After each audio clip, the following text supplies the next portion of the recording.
Good afternoon, ladies and gentlemen, and welcome to round 10 of the Formula X Racing Championship. Premier X, of course, as we make our way to the circuit of Spa Francorchamps in Belgium. I am, of course, Yousuf MilkyCereal, still joined by the one and only Jacob Hancox. How you doing, Jacob? Doing very, very well, thank you, Yousuf. Yeah, glad to be back here on another Friday for another Premier X race here in Formula X Racing, and the races keep on delivering some real excitement for us, so hopefully we'll be able to follow up on the last few weeks. Hopefully we will indeed. And big things are possible here at Belgium. A new champion potentially to be crowned. Of course, Williams are already our constructors champion. They've got a whopping gap over Racing Point, who are currently second in the constructors. We'll get to those details later.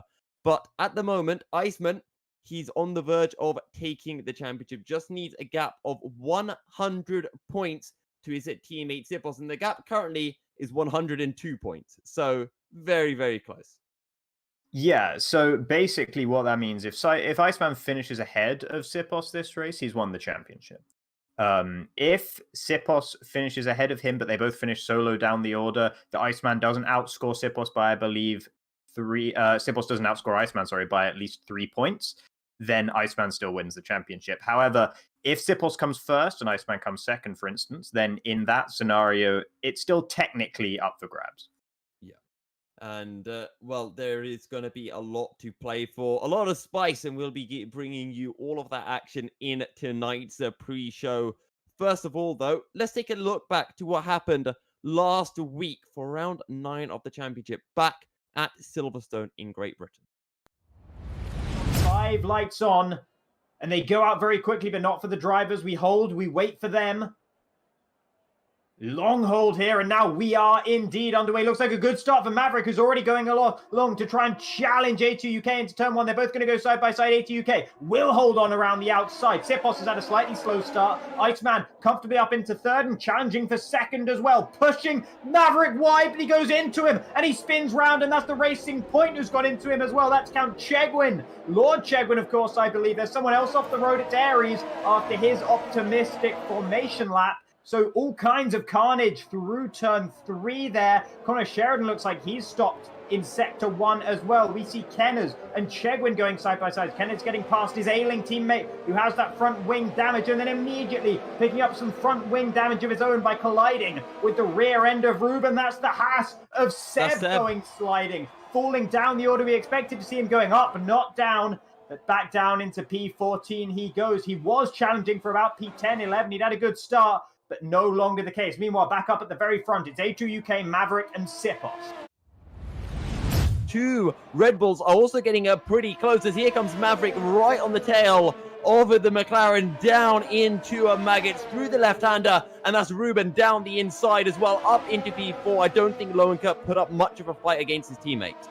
Yeah, as I was saying, it was surprising that Ruben qualified behind Lowencup, but he's going and rectifying that. Up into P4 he goes, but now for the race lead, it's Maverick up the inside into Stowe. You can take both lines through here, but it looks like the Ferrari driver has shut the door on the exit. They're still side by side, down towards Club. Can he hang it around the outside? Yes, he can, and that's A2UK down into P2. Can he challenge back? If he gets it smooth through the exit onto the pit straight itself, he might be able to look back into turn 1. Not close enough. And that's Maverick up into first.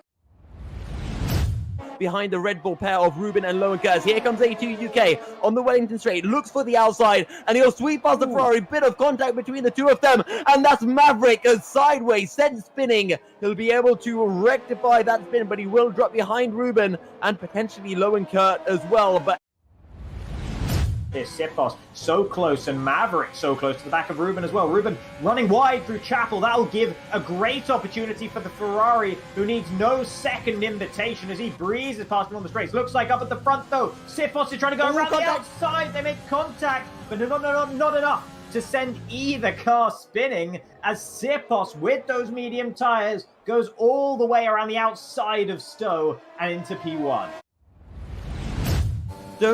Don't count out Maverick for an outside chance of a top 10, as Count Chegwin down the inside of Kenners.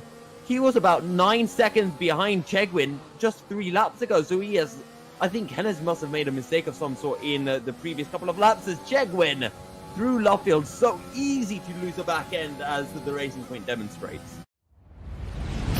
To A2 UK and Maverick, they've just been released from the pits. Here comes Ruben across the start-finish line. He's got the AlphaTauri up ahead. They'll hold him up slightly, and he's got to skim past A2 and Maverick. He dives down the inside into Village as well. That's Ruben, not quite going to be able to find the way past, and is all four of them nose to tail. I'm pretty sure you can see on the minimap they're all coalescing over each other. Aries is the cork in the bottle, and Ruben needs to make this move work as quickly as possible, because otherwise A2 he's off into the grass. I'm not quite sure what's happened there. He slammed it into the wall. Has he lost any of his front wing? And I'm not sure if Ruben or Maverick just came across him ever so slightly. Either way, Ruben up into second place.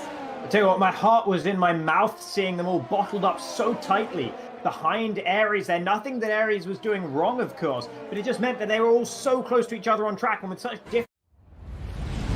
This is going to be an old slug right to the end between these two drivers. Here comes Maverick on the Wellington straight down the inside. Ruben will not even put up that much of a fight. Maverick up to P2, and now Ruben just needs to slot in behind the Ferrari. Yeah, I think he's probably driving angry at the very back of the field here. The incidents that happened to him, and yeah, there you see him spinning around as well. I think he's just lost his inspiration here. He will retire from the session as well, just as he was getting lapped by the guys he was erstwhile battling. The Dutchman in P5 at the moment, Lernkert, having a very, very good race by his standards, but now with a mistake on the exit of Luffield, that's the opportunity. And no, Lord Chegwin taking the apex away from Lernkert, sending the Dutchman into the gravel. He will recover, but he's going to lose so much more time now. 28 seconds. Elon's got a really good run. He's going to have a look down the inside into Abbey, and he's going to pull off the move as well. Great stuff from the Alfa Romeo. Of the final corner. But now Ruben, with his first opportunity on Maverick for quite some time, looks like he might be making a move. And meanwhile, further down, Lernkert and Owen are battling side by side as well. Lernkert looks like he's managed to make the move stick on his sister teammate, the Norwegian, falling down into P6, and with Elon Tusk all over the back of him in the Alfa Romeo as well. Can he hold on through Copse? Will we see a mirror image of what we saw last time? No, because the Canadian backs out of it just a little bit, leaving it to maybe Stowe. Talking about making a move on Owen, but it's only a matter of time before the Norwegian goes down into P7. Oh, and the Alpha gets onto the grass a little bit, but Elon's going to get a great run coming out of Chapel. They both have a DRS. Who has more ERS? Elon on the outside, and on the inside stays Owen defending his position, but the Alpha will sweep around the outside. Can he have the inside down into Clubber Corner? Through Vale they go, neck and neck, wheel to wheel, and I think Owen has held on to the position for now. Oh, and his teammate Aries tries to squeeze his nose through so opportunistically, but it just fails miserably for Aries, and well, that just looks like a racing incident to me. You get a good exit through Chapel here, and Owen has done exactly the opposite. That's a bad exit, and that will leave the door wide open for Elon Tusk, who will say thank you very much and move himself up into P6. Yeah, Ruben definitely has the advantage here. He doesn't need to make the move, but he might not know that, and he might not care, as he's looking around the outside of Stowe once again. We saw this a few laps ago. He wasn't able to make the move stick that time around. This time, he's more firm on the exit. He'll pick up a 3-second time penalty of his own for his troubles, and there you see the front wing of the Ferrari still battling around the outside of Club, and Maverick somehow gets to be that much faster through Club and still make the next corner as well, which in turn got him that penalty. Oh, Maverick really lifts off, and Ruben just avoids the Ferrari.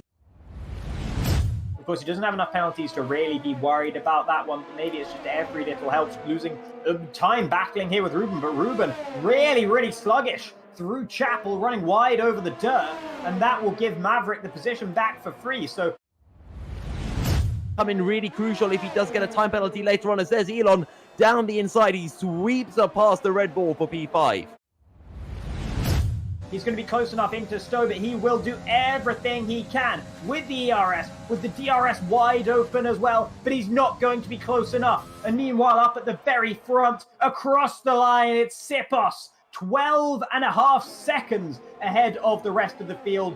What a drive from the Hungarian. Ruben not close enough this time into club either. And Maverick will hold on to P2 on the road. That'll get taken away because of penalties. So Ruben takes P2. He'll take the second step of the podium. Maverick will be comfortably in P3 because Iceman is 10.5 seconds down the road and has penalties of his own as well.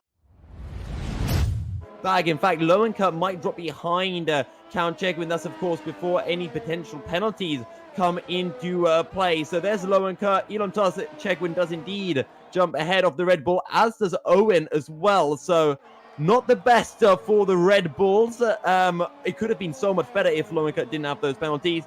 Horyutu also, a good drive from him to pick up P9. The lights are coming on. 5 lights on. Well, a very crazy race at Britain that was action-packed, to say the least, starting off from the very beginning with neither Williams on that front row of the grid. Jacob, it was crazy. The championship closes up a little bit. Maybe not the best race we've had all season. I think that probably still goes to Monaco, but a great race nonetheless. Yeah, no, definitely. And even when Sipos was running away with it at the front, there was a great battle for second between Maverick and Ruben. That was keeping us very much entertained, I should say. And then further down the order, 5th, 6th, 7th, 8th, there was battling. Loenkert was in there, Aries was in there, Owen was in there. There was all kinds of stuff going on. And if A2 UK hadn't spun out, hit the wall in that incident just after they all pitted, he could have been battling for that P2 at least as well. So that could have been even a 3-way battle. And he definitely had a lot of pace that weekend, but just wasn't able to keep it completely clean. For sure, A2 with that 1 win back at Spain, and he's going to be looking to add on to that this time around here at Spa. But let's take a quick look at how the race at Silverstone has affected the Drivers' and the Constructors' Championship. So, starting off with the Drivers' Championship, Iceman up to 360, and he has the possibility to break into 400 points this race round. I mean, if he gets a perfect run, he could break into the 500s, which would be a very impressive tally of points. However, his Williams teammate will be hunting him down, picking up the fastest lap as well. Did Sipos, now just 102 points behind with 3 races remaining. Third place is Elon Tusk with 214, being hunted down by the Ferrari of Maverick, who was able to pick up that podium place finish last time round. Owen AK in 5th place with 164, closely followed by the 2 racing points of Kenners and Chegwin. A2 following that DNF still on 110. He could be so much higher up with the Red Bull pair of Ruben and Loenkert in the 80s. Yeah, and A2 UK has had a bit of a tendency not to finish races recently. So without all those DNFs, A2 UK really could be up there towards the upper end of the standings, up at least with the likes of Owen AK, and probably even a bit higher as well, if he just managed to keep his nose clean a little bit better. And then should we move on to the Constructors' standings as well, and take a look at those? So Williams, as you mentioned earlier, are comfortably champions now. 699 points, plays 309 for Racing Point in second. And Racing Point, they're not comfortable in second either, because Ferrari and Alfa Romeo are both breathing down their necks, although you feel that Alfa Romeo might be running out of puff just a little bit. And there's a bit of a gap down to Alfa Tauri, who are on 255, Red Bull 232, and they're the real movers and shakers. We will wait to see exactly how far up the standings they can get, followed by McLaren 182, Renault 163, with only Truex representing them at the moment. Haas with Outlaw and Seb still yet to score in the 2 races he's participated in so far. And then Mercedes, who unfortunately now have 0 drivers representing them, so it looks unlikely that they're going to get off the very bottom of the standings. However, we might be having a new driver joining the ranks. We'll get into that new driver a little bit later on in the show because, well, we're not 100% sure just yet, but maybe he'll be coming in for Mercedes to grant them some extra points. But speaking of Haas, and I do want to talk about Haas first, because Seb, a driver that is still an unknown quantity. He's been with us now for 2 races, Jacob. Both times it's looked like he's had pace, but in those opening few laps, he's found himself retiring from the session, and we just have no idea whether that qualifying pace is representative of his race pace. Yeah, that's the key thing, is we don't know what his race pace is like relative to his qualifying pace. We know he's very fast. We know he's very prone to incidents. He's very prone to invalidating lap times, and he's very prone to crashing. If he doesn't invalidate lap times, if he doesn't pick up a ton of penalties, get disqualified, crash out of the race, whatever, he could well be one of the fastest, if not the fastest driver out there. We just have no idea. And we know that he has that potential because of the pace we've seen from him in qualifying. Yeah, and another driver who has been particularly prone to incident, whether his fault, whether not his fault, whether it being an internet issue, is the second Ferrari driver of Mahavir Raghunathan. His first time out in Canada, just involved in so many incidents, and they're probably 90% of them weren't his fault either, maybe even 100% of them, depending on how you look at it. Then last time out at Silverstone, internet connection issues coming into play, such that on his screen, he apparently had won the race and lapped the entire field. But, well, for us, he had just disconnected. So it's annoying as well that we're not getting to see two high-quality drivers in Mahavir and Seb able to show us what they can do, because we have seen in the most recent qualifying sessions, the top 10, when we do get to that top 10 shootout, it is so close, less than a tenth separating practically everyone, and these qualifying sessions could go either way. So we do really want to see everyone right up at the sharp end, not just in qualifying, but in the race as well. Yeah, you're right. It is definitely frustrating, but it does give us a little point of interest looking at these races, because every time we get more of a glimpse at pace from Mahavir, from Seb, we think, well, what if, right? What if this is the race where they break through? And that sort of, there's some suspense there, and I kind of like that. I mean, I wish them the best, and I want them to do well. That would be even better if we had a 5-way battle for the win every race. But there's this sort of will they, won't they, is it going to happen sort of narrative you can build, and I think that's really fun. Will there, won't there? Well, there were a lot of incidents at Silverstone, and Jacob had a quick look back and a review at some of the most important incidents from the race. Take a look. Welcome everybody to the very first Formula X Racing race analysis video. And today we're going to be looking at last Friday's British Grand Prix in the Premier X division, where there were quite a few thrills and spills on the opening lap. As with all things, it's best to start at the beginning, so here we are at the race start for the FXR race in Britain, round 9 of course at Silverstone. And as you can see, it was quite a long hold off the start line. Actually, Iceman there in P3 in the Williams, you can see he had a slightly poor start, had one of the racing points all over the back of him there actually, but managed to make it work through turn 2 here, and then into turn 3 he starts feeling himself a little bit, goes in a bit hot and goes into the side of the Ferrari spinning around, and then you can see there's just carbon fiber flying absolutely everywhere. So why don't we take a closer look at exactly what happened there. Here we are on board with the Macedonian driver in the Williams then, and as you can see, there is the slightly iffy start from P3, which leaves him under pressure just a little bit from his teammate, but he holds it really nicely around the outside of turn 1. And here's where the issue happens, because he's really gaining on the Ferrari driver, who opens the door. Iceman dives down the inside, collects him, and then collects Count Chegwin as well, who could do nothing to avoid the stricken Williams in the middle of the road.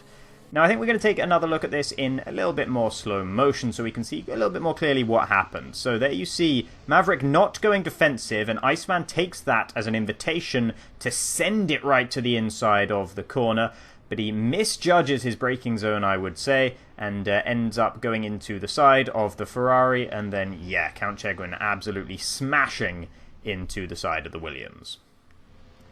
For this one, I reckon Iceman is the most at fault of anyone, although I don't think any penalties should be given either way. I don't think there's anything Maverick can do differently in the Ferrari. I certainly don't think there's anything that Lord Chegwin can do differently in the Racing Point either. When he finds the stricken Williams in his way, there's only one place he can go, and that's straight into the side of it, unfortunately. And that just leaves Iceman, and I think that the move was optimistic, to say the least. It was a very aggressive move, and it was an attempt to maybe not win the race, but trying to at least get his way up the order as quickly as he possibly could. Maybe a little bit of frustration as well, a bit of concern for the slightly poor getaway off the line that he had, wanting to make up for that by making the move into turn 3. Either way, didn't work for him, ever so slightly misjudged, but no malicious intent from anyone, and I don't think any penalty here. further on into the lap, and the dramas were not over for Iceman. You can see Owen, AK, and Seb both having their own separate issues at the beginning of this clip, but Iceman manages to make his way through there, and at the moment he's got no damage on his car whatsoever. However, through cops, straight into the back of Count Chegwin's Racing Point will not help him. That gives him an orange front wing, and later on in the lap, once the virtual safety car has come out, you can see once again Iceman and Count Chegwin. They will be both heading into the pits as they both have front wing damage. Iceman a little bit more ambitious on the brakes into the pit entry than Chegwin was, and as a result picks up yet more front wing damage and a 5-second penalty. So for both of these incidents between Iceman and Chegwin, the first thing we have to remember is that Chegwin's front wing has already been damaged at the very beginning of the lap with the initial collision with Iceman after the Macedonian spun out of turn 3, as we've already seen earlier in this video. And because of that, his apex speed through cops, where the first incident happens, and then his braking point into the pit lane itself are going to be a lot slower and a lot earlier, respectively, than what Iceman would be able to do. And Iceman fails in these clips to account for the fact that Chegwin is going to be that much slower because of the damage he's picked up. Evidently, he's probably not 100% aware of the fact that Chegwin has the damage. He probably knows somewhere in the back of his mind if he really thinks about it, but in the heat of the moment when you made this mistake, had this incident on turn 1, you're not really able to think quite that clearly about the whole thing. So I think it's a pretty unfortunate one here for Iceman. The 5-second penalty obviously very, very harsh, as, I mean, there's very little he could have done differently there. But again, there's nothing Chegwin can do differently either, because he has the damage. So he can't simply drive around that fact, or drive as though he doesn't have damage, because then he'd just go flying off the road. So, yeah, again, no one really to blame here, but this really made Iceman's race go from pretty well recoverable to a lot more of a mountain for him to climb. However, Iceman and Chegwin were not the only two drivers involved in this incident. Here we see the onboard of Elon Tusk from his race start battling with Lernkert over P6. The Red Bull driver comes across and takes a significant chunk out of the Alfa Romeo's front wing. Now, if we look at this in slow-mo, we can see a bit more of the context as to why Lernkert made that lunge over the circuit. You can see Chegwin crashing into Iceman up ahead, and if you look at where Lernkert's front left tyre is there, you can see he has nowhere left to go other than to the left to try and avoid the racing point up ahead. Unfortunately for Elon Tusk, that's exactly where he is. So for this incident, much like with Iceman and Chegwin's incidents, I don't think there's really any blame that can be apportioned either way for either Elon Tusk or Lernkert. Lernkert has to get out of the way of the racing point up ahead, and the left is the only way he has to go. Unfortunately for the Canadian in the Alfa Romeo, he has nowhere left to go to his left, and therefore the collision is inevitable, and it's just unlucky for Elon Tusk that he ended up getting front wing damage from it. So that's going to be it for the first of these race analysis videos. It was a crazy lap 1 in Silverstone, which caused a lot of damage to a lot of potentially front-running drivers, and it's been interesting to take another look at these incidents. So thank you guys very much for watching. Well, Jacob, thank you very much for that. That was very nicely put together, and if any drivers do have incidents that they want to show off, maybe throw some other drivers under the under the bus, then make sure to get out a little link to Jacob so you can feature it in his highlight video next week for round 11 of the championship. So Jacob, what did you make? You know, on a scale of 0 to 10, how dirty do you think Silverstone was? How dirty? I mean, I think it was so if 10 is, well, actually, I don't know. What would 10 be? 10's probably Canada. Canada was pretty disastrous. So actually, maybe Canada's a 9 because it could get a bit worse. It can always get worse. Silverstone's actually a 5. There's a lot of room for improvement, but it wasn't as bad as Canada, and I don't think it was as bad. Well, it wasn't as bad as Austria, really, because Austria, there were a lot more things that people did wrong. But there were still quite a lot of incidents where I felt that no one was at fault in Britain. Okay. So it's a kind of different sort of dirt. It's a little more accidental dirtiness than intentional. It's not like you're directly throwing dirt at someone's face. It's more like you drive through a puddle and splash someone in the process. Yeah, and you put your hand out the window as you do it and say, "Sorry, mate, nothing I could have done," even though there might have been, but nothing I could have done. No, but there were a couple of incidents later in the race that I didn't manage to get good angles for that little recap video. A couple of moves into cops in particular, where maybe some drivers could have left more room. Certain other drivers, I'm just going to say, but I won't call anyone out right now, partially because I can't remember exactly who caused those incidents. But speaking of her drivers making a name for themselves, Ruben picked up P3 back at Monaco, and it was only last time out he was able to improve on that with a P2 at Silverstone. And I was able to catch up with him slightly earlier this week for a chat with the South African on how he thought his season in Premier X has gone so far. Driver Ruben, and of course Red Bull driver in FXR. Ruben, thank you very much for your time in joining us today. First of all, congratulations, P2 last time out at Silverstone. Yeah, P2 could have been better, could have been worse. I didn't have a good start of the race, and qualifying with the new wheel and all. I had a lot of problems with adjusting the wheel at the start. It ended up just being my controller, like my Xbox gamepad, just laying on the ground with the analog stick pointing left. So I couldn't turn left in game, and that was like a small problem. But I only got it figured out in Q3, so I had to quickly get a lap in. It wasn't good enough, and I got out qualified by Lunkert. It was a surprise. And then good race when I got everything going, and hopefully next time I can do it from the start, you know? Well, speaking of your teammate, Lowenka, he is currently, now behind you after you've jumped him. You're 9th and 10th in the championship. How far up the championship do you think you can go with 3 races remaining? Ooh, it depends, because I think Lunkert is actually capable of consistently getting a P4 and 5. If there's a lot of chaos usually, and he's not slow. So I think if he can consistently get a P4 or 5, and maybe if I can scratch a race win, or maybe 2, maybe I can win the next 2 races of the season, you never know. Then we can maybe even get like a top 4 for Red Bull, maybe top 4, top 3. Challenge, it's Racing Point and Ferrari, right? Yeah. Challenge those guys for the top spots. But it's really hard since Maverick and Mavi are on Ferrari. So we'll see. All of my answers are let's see. Yeah, Okay, well, I've got a question that maybe you can't answer. Let's see too. If you think the championship started now from the start again, so you're not joining midway through, who would be your kind of, your target of the driver that you want to race with, the driver that you want to beat? Sipos, easy. Okay. I beat Iceman easily, consistently. He's nothing. I'm gonna love it when Iceman sees this. Yeah, Sipos is the real challenger. Iceman's just easy meat.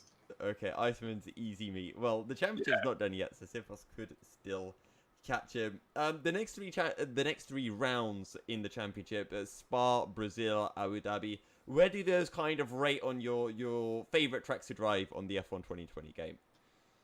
Ooh. I actually ask myself this question every day of what tracks I like more and like least, and it's changing on a day-by-day basis. I really love Spa. It's one of my favorite tracks. It's just I'm struggling to find a setup for it because I'm spinning like 4 times a lap. My favorite track on the game is probably actually Brazil. I love it. Okay. I find pace there just everywhere. It's actually Spa and Brazil, and they're the last two of the last 3 rounds, right? Yes. Spa and Brazil. So I might just have 2 good races in the last 3, and then Abu Dhabi is honestly, it's between Abu Dhabi, Baku, and there's one more race. I think it's France that I'm just terrible at. Yeah, it's strange. Might change tomorrow. You never know. Might change. Well, maybe we'll get to the final round of the season, and all of a sudden it's your favorite track, and you absolutely destroy everyone.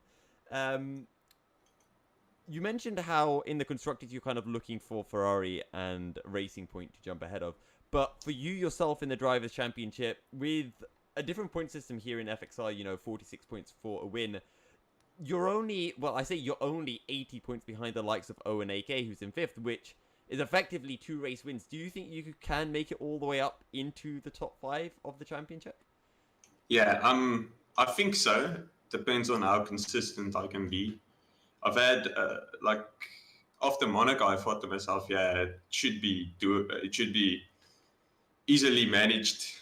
And then I had like a bad race in Canada where I got killed on lap 1, and Austria, it was just a mess of a race for me all the way because I was in traffic and tried to do a 2-stopper to get out of traffic, and it sort of worked, but it didn't work. And then a good race in Silverstone again. But if I can manage to find consistent pace in these last 3 races, then I'm sure I'll be able to do it. If I can get a win somewhere and podiums for the rest of the season, yeah, definitely. People are bound to mess up. Yeah, there is ground to be made up.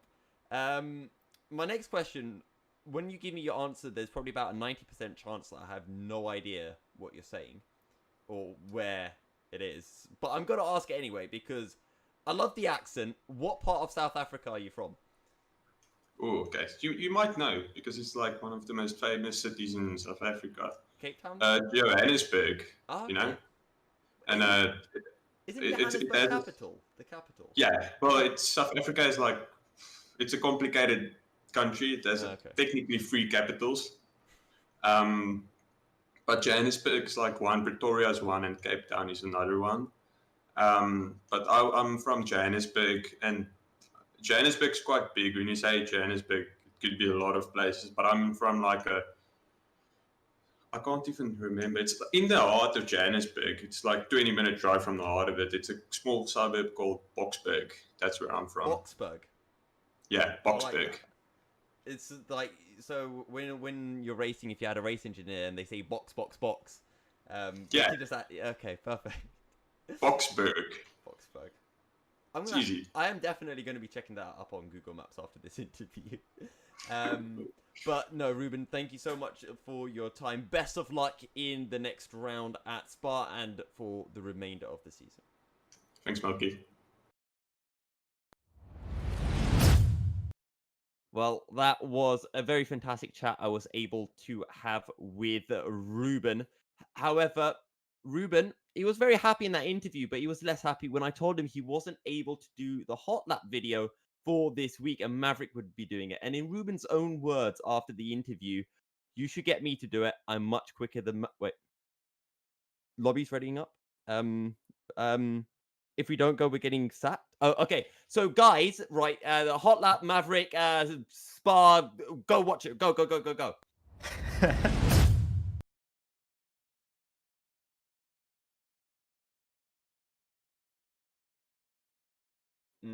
Yes. Yeah.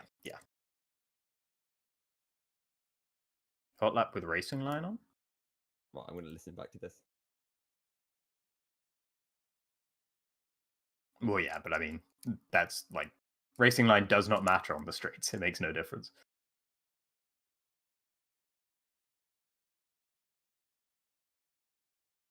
Although back when I started and I used racing line, I would always say, yeah, I only have it in the corners. As if it made a difference. No, it doesn't. Yeah, sure. I mean, that's fair enough. But like, yeah, I mean, we literally did a race. It was, I think, Reed's first time at Spa, and he was like, I didn't realize the corner was going to the right. I was like, but you've got racing line on. And he was like, I don't look at it. Well, if you're at a track for the first time, look at it. Yeah. I mean, I would say that, like, once you start to get more comfortable in general, you should take the racing line off as quickly as possible, because I used the racing line for much longer than I should, and it made it so hard to start driving without the racing line. Like, it was so much more difficult, because I got so much worse, and it was so demoralizing. It's why whenever I go to a new track or anything, I refuse to use racing line. Yeah. Because I just use the wrong braking points and stuff, so it's better, I think, to learn it like that. Mm-hmm. Yeah, I think so. I mean, for me, it was just because I was actually really pretty fast, like, with racing line. And then I took it off. They can hear us? Oh. Little hesitation as you make your way down into the bus stop chicane. Slow it right down, the slowest point of the Spa Francorchamps circuit. and now back on the power, short shifting all the way up. Even when you're up to 4th gear, you still need to be careful, and that's a 156.566.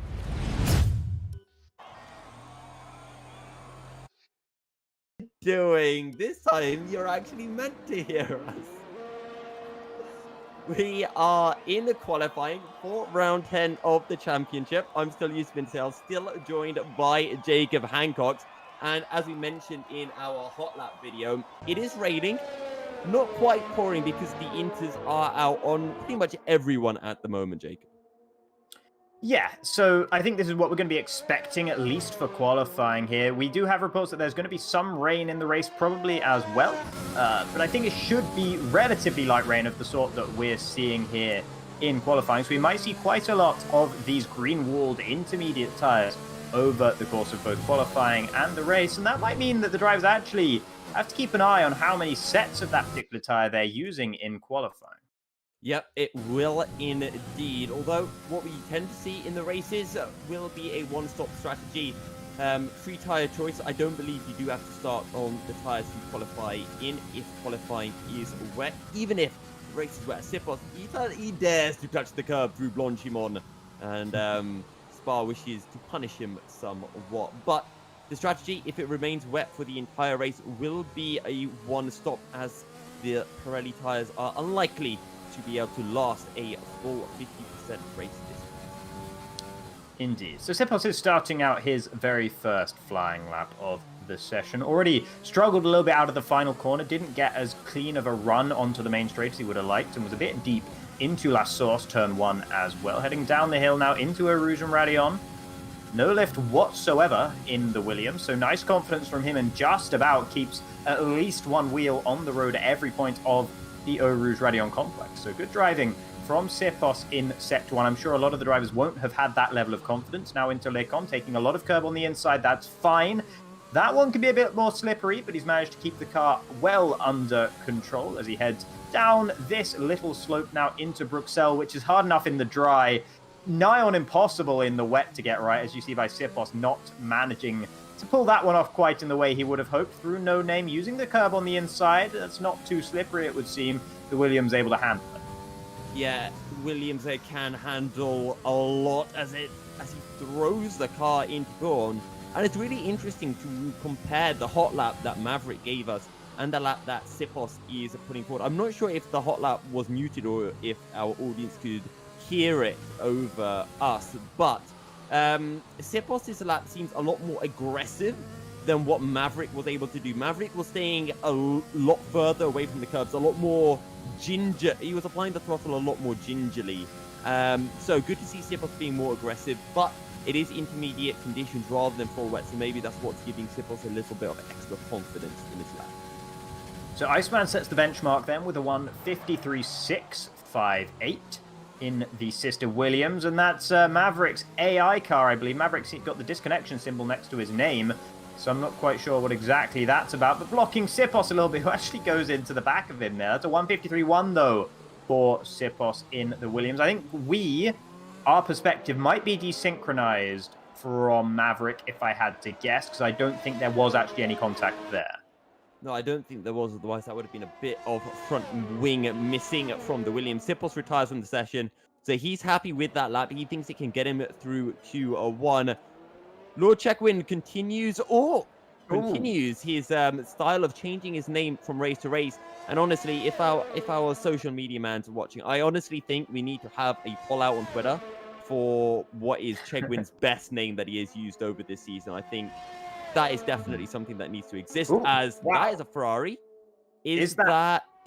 I think that's Maverick, because it feels that's where Maverick should have been, give or take. Yeah, it was Maverick. So that is, again, I think that's a desynchronized car. I think that we are seeing that car not in its true position, and that the other drivers will not be seeing it where we are seeing it. We'll have to get some confirmation on that. It should become evident sooner rather than later. The time's actually pretty close across the board at the moment. So Connor Sheridan is about 1.7 seconds away from the provisional pole time in Q1 here, of course, of Sipos. And that's the sort of gap I'd expect between those two drivers in the drier Spa, based on what we've seen from them so far this season. So interestingly, the wet conditions aren't really stretching out the field in the way that you might expect when it's so much more easy to make mistakes. And maybe Connor Sheridan's just having a pretty good performance with that 1:54.893. Definitely a pretty good time and very, very close to Kenner's in P7. And we talked about new drivers joining us. Well, we have a new driver with the name of Luppy, and he is right, or she is right up at the sharp end, splitting the two Williams, which is exactly what Sipos needs for his championship challenge.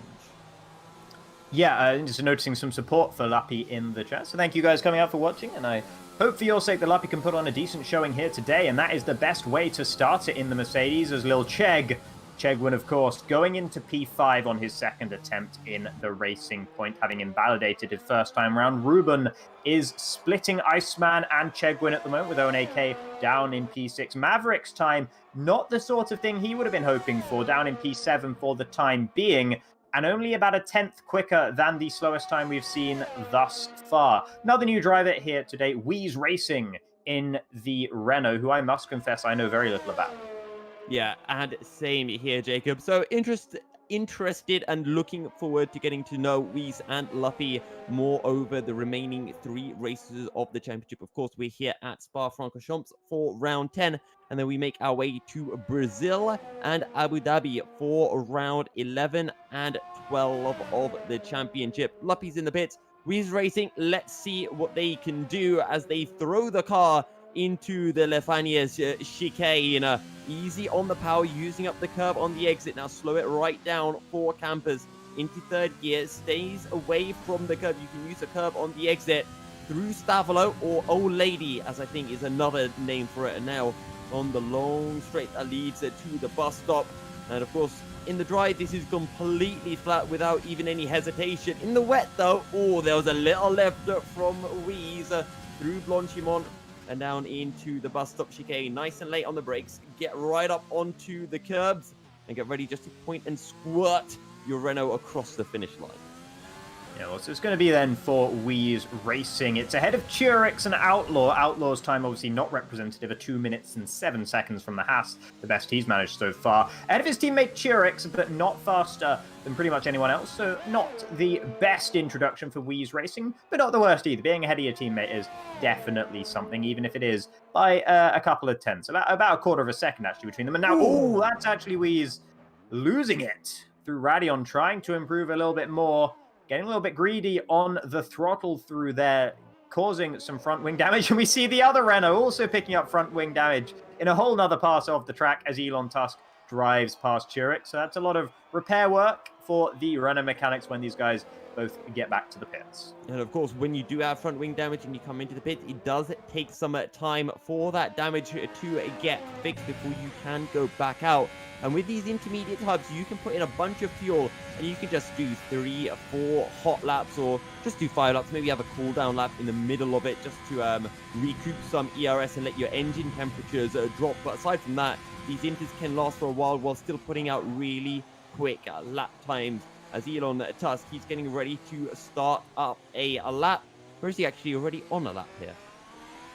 No, it's definitely starting up a lap time here. I think he has already given up on that previous lap that he was on, as it is a 2 minute 17.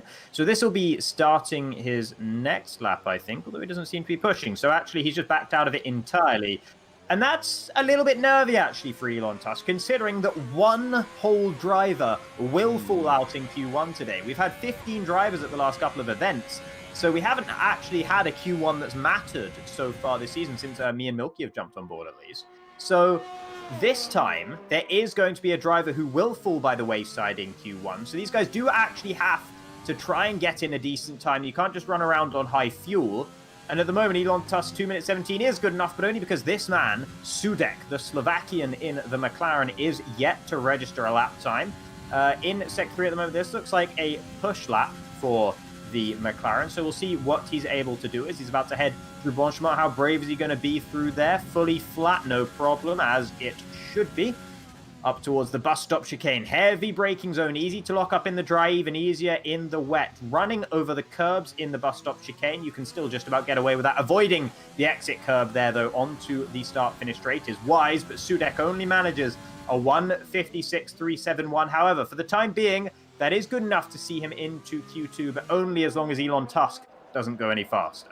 Yeah, and there's a big gap at the moment from Connor Sheridan in P12 to the Renault pairing of Wiese and Truex. But from Wiese in 13th down to Sudek, that is half a second, which in the wet, and considering that these laps have been everyone's first laps, there is definitely time to be found, and nobody, even, I want to say even Connor and the guys up ahead probably from Owen downwards, are not necessarily safe, depending on how much more time Wiese and Truex have left in the tank.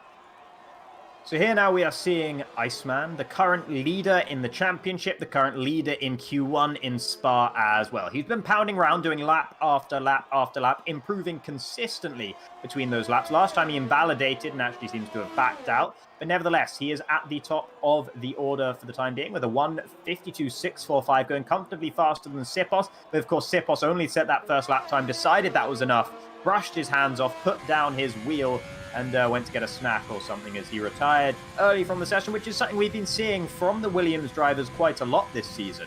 It's interesting that this time it was only Sipos and not both himself and Iceman that did it, maybe suggesting that Iceman actually wants to get that extra little couple of minutes worth of practice in the wet conditions in Spa here in this Q1 session.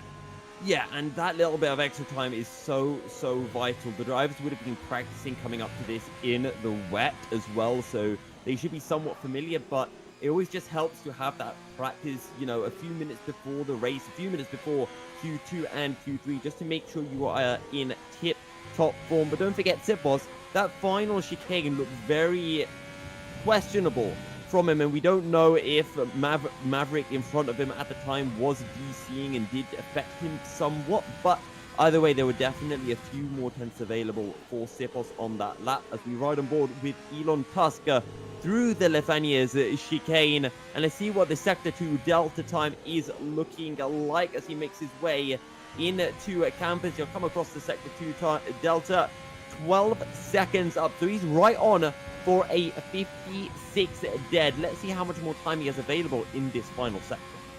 Yeah, I think he'd be disappointed with the 56 dead, but I think at the moment, the critical thing is that he gets ahead of Sudek. He can sort out his pace a little bit more once he gets into Q2, but he needs to get into Q2 in the first place to be able to do that. Here we are seeing him drive into the back of Maverick once again. I don't believe that's actually correct. I don't think that's what he was doing. Up across the line, it's a 1:53.950 for Elon Tusk, so improving quite a lot in the final sector as well. And that is definitely putting him comfortably into Q2. Yep, that has indeed. And so I think we see Iceman into the wall on the exit of the La Source hairpin. Thus, both Williams retired now. And it's Iceman and Sipos up, as that is a Renault.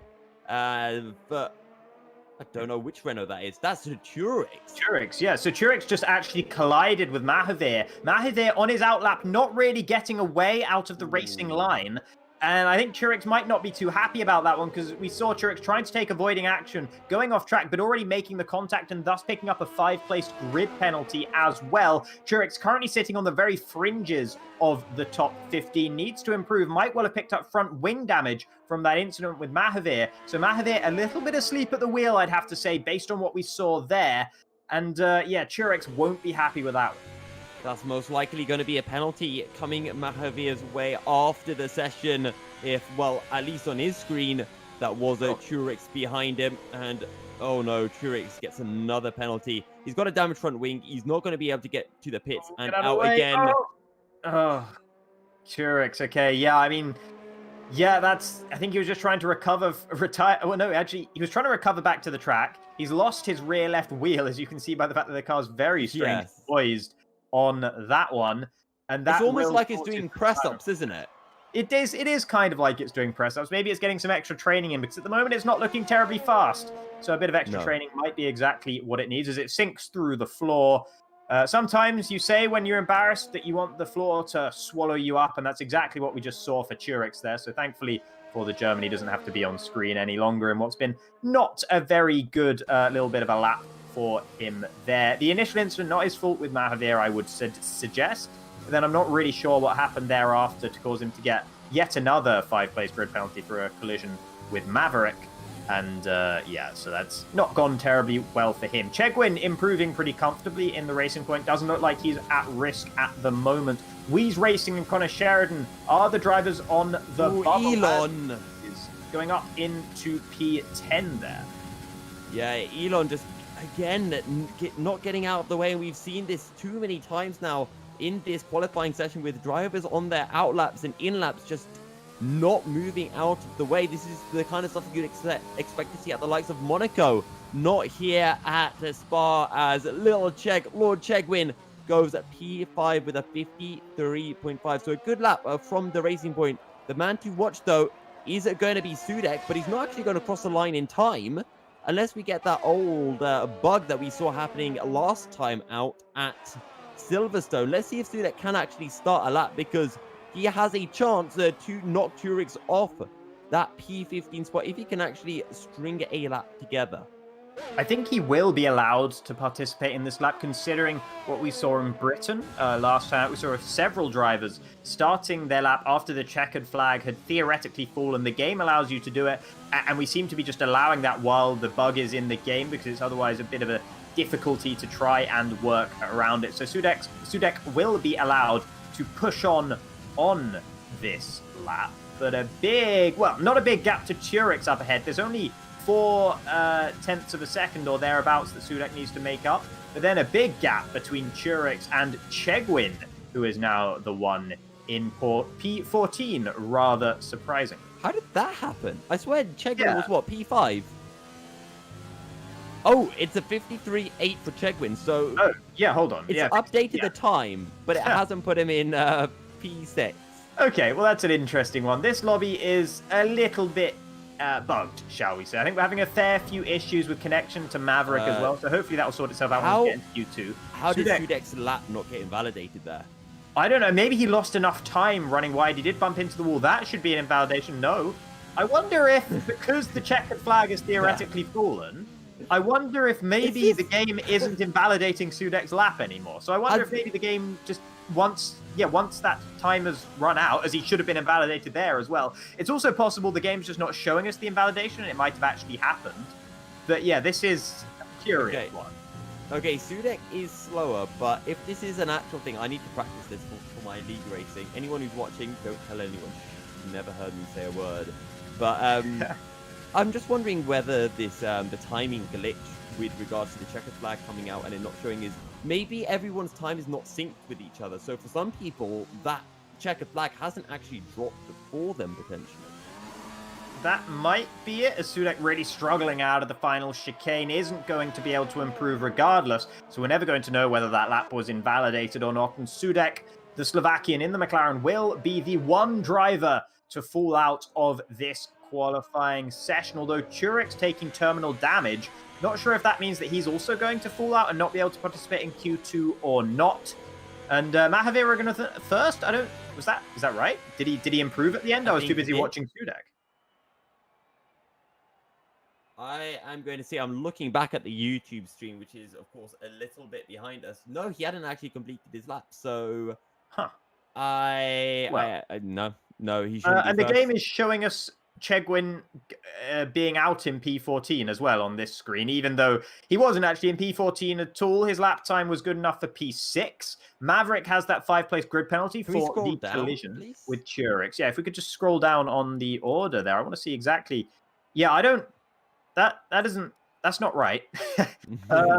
Okay, so yeah, this is. Bear with us, ladies and gentlemen. Let's try and work out exactly what is going on. Welcome to F1 2020 and the Codemasters series.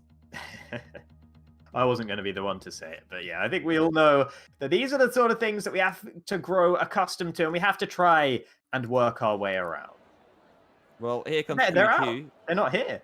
Oh.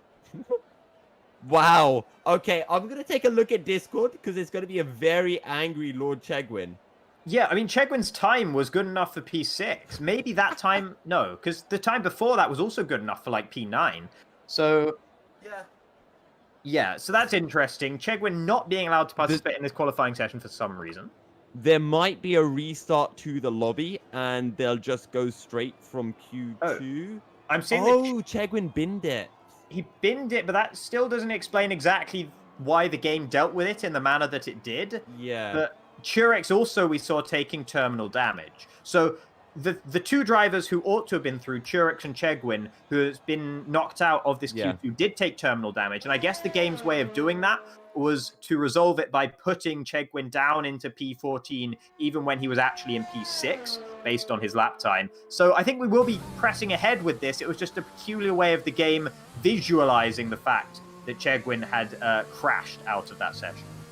And I guess this is one reason why once you've done your lap, but don't keep on practicing, don't keep on pushing the limits, because if you find yourself colliding with a wall, we saw Turex losing his right rear tire. Was it left? It was one of his rear tires. And as a result, it means we are only having 13 drivers in Q2.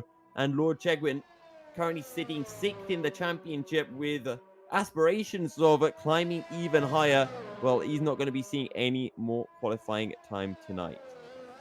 Yeah, nice to see everyone in chat supporting their favorite drives. Everyone, if you haven't spoken up yet, feel free to let us know exactly who you are supporting. Give them a little bit of encouragement in the chat. And if you've got any questions or anything else you'd like to bring to our attention here in the commentary box, we will be taking a look at chat every now and again and letting you know what's going on. That's Sipos going past. Was that Mahavir or was that Maverick? Because I think it's Mahavir, because apparently Maverick's not in the lobby yet.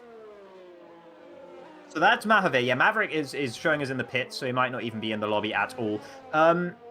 Yeah, that's a strange one, because they're both on outlaps, I think, unless they're not actually on outlaps and we're just being shown it. No, because I think Sipos, we already seen him complete his outlap. Maverick back in the session, that's good news.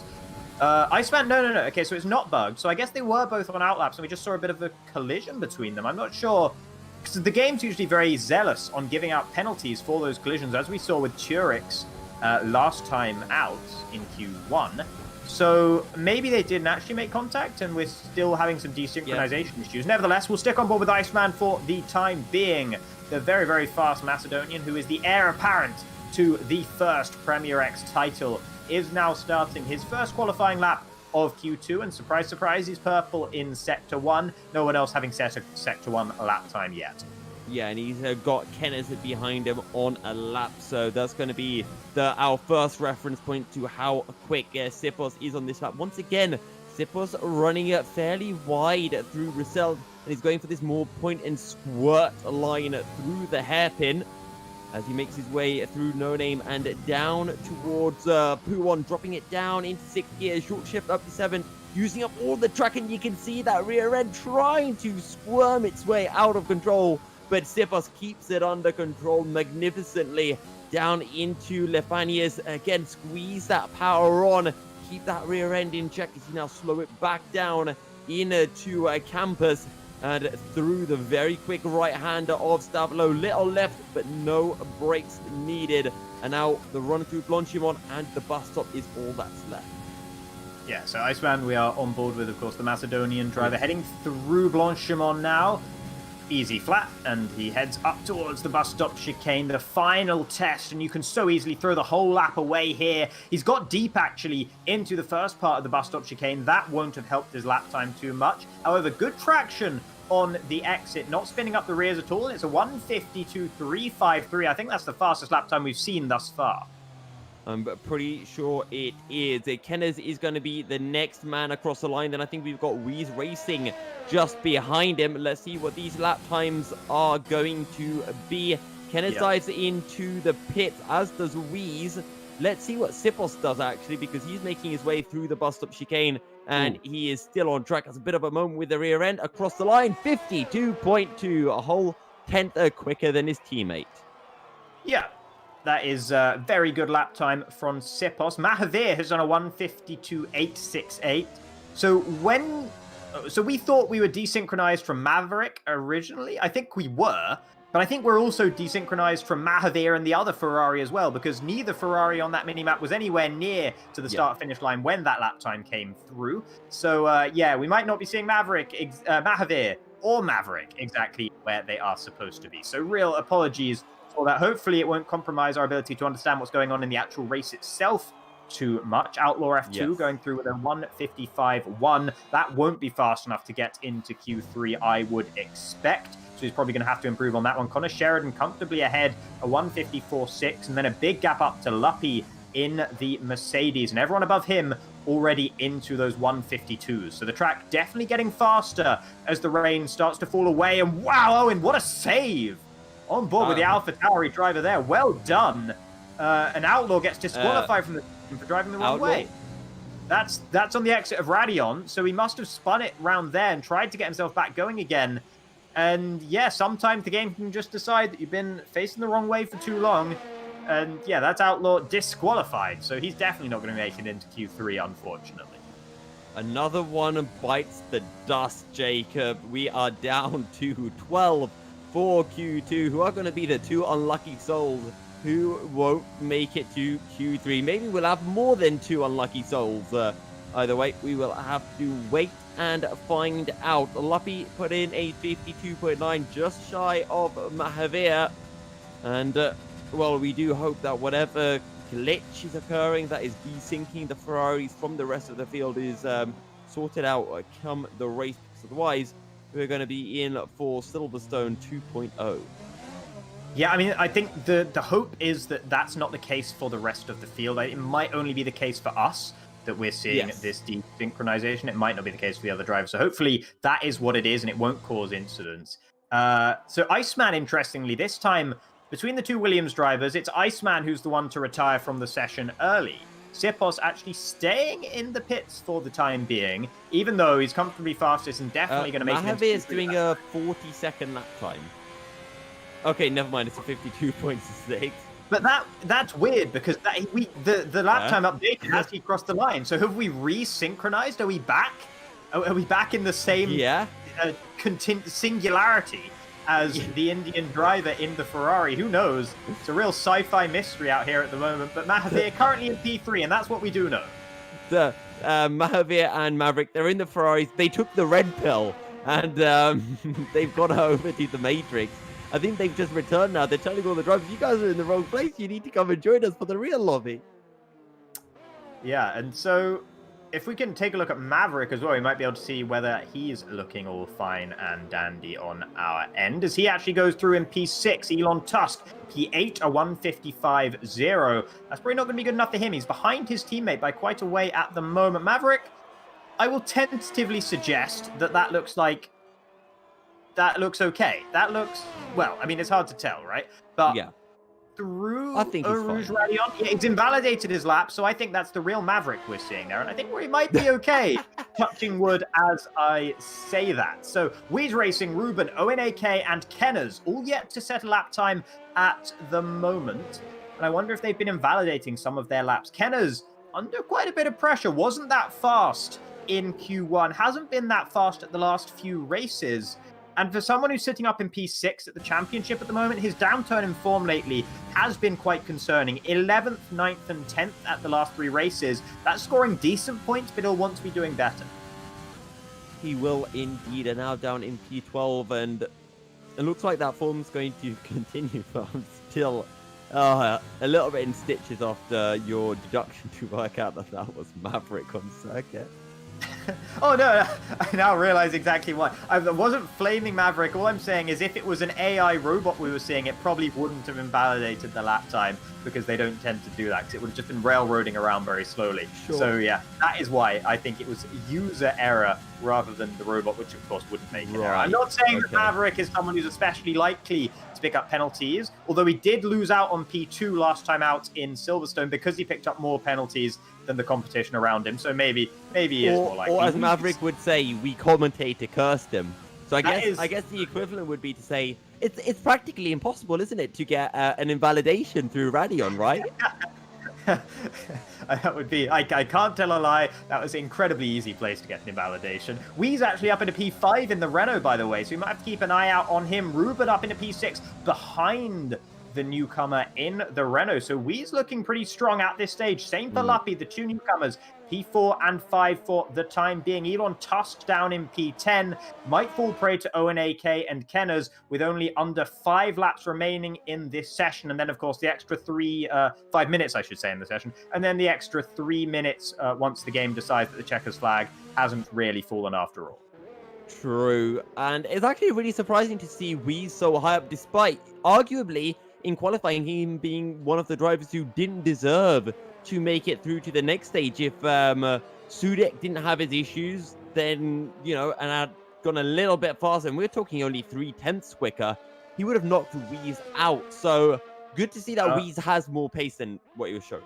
I think actually Weeze improved towards the end of the last session, moved up to more like a P6 or 7. Churix was on the bubble, his teammate, of course. As there's yellows in Sector 2, that's the Renault of Weeze going slowly. I think he has managed to let the Alpha Tauri and the Ferrari past, but it did look to me like maybe Owen was held up a little bit there. Him and the Ferrari behind, that is going to be Maverick out there on track. They're very, very close to each other on the road as well. Owen will have to cede the track position to Maverick, who has already invalidated his lap. He's just heading back into the pits, but Owen's on an out lap, so no harm, no foul there.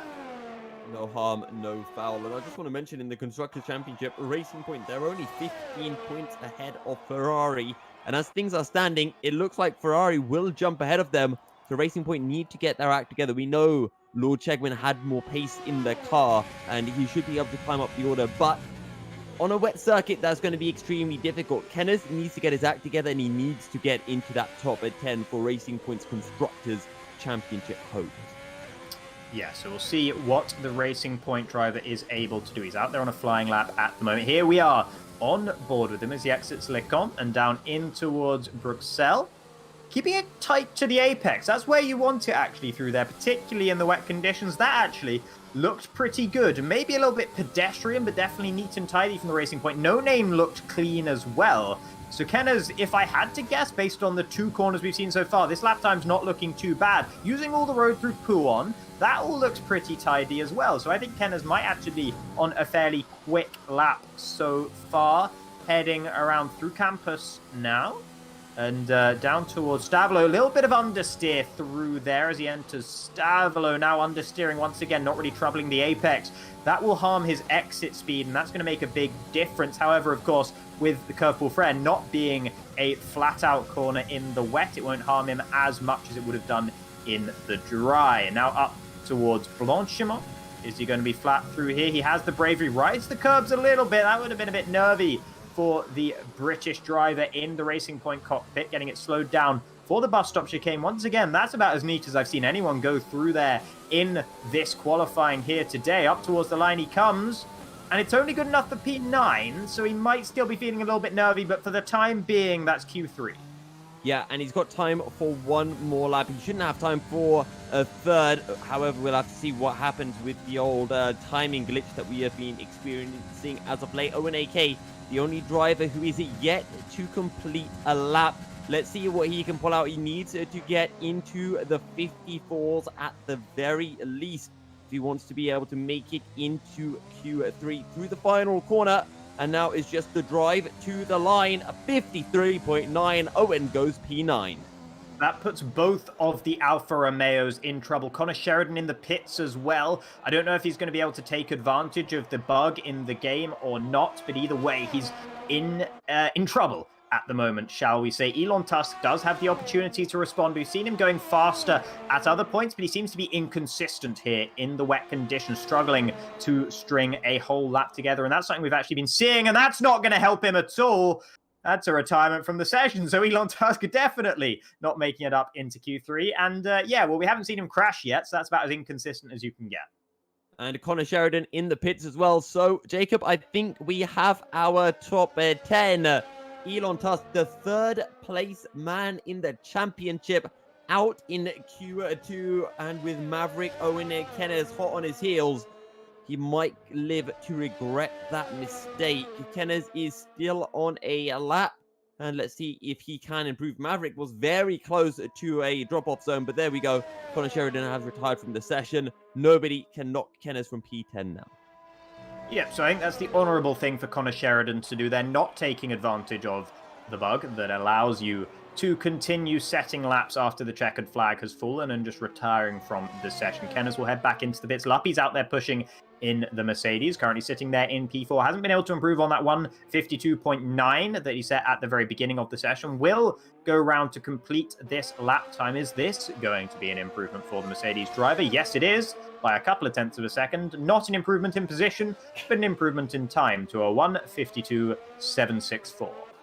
And it does look once again like the Williams are in a class of their own, separated by just 0.2 of a second, and then a whopping 0.3 gap to the likes of Mahavir and Luppy. Either way, the field still look close, and we've been talking about this in the last few rounds, that the field here in Premier X is nicely spread. Everyone's fairly close to each other, and it doesn't feel like there are, big gaps in one driver in a class of their own, even if Sipples had such a resounding win last time out at Silverstone.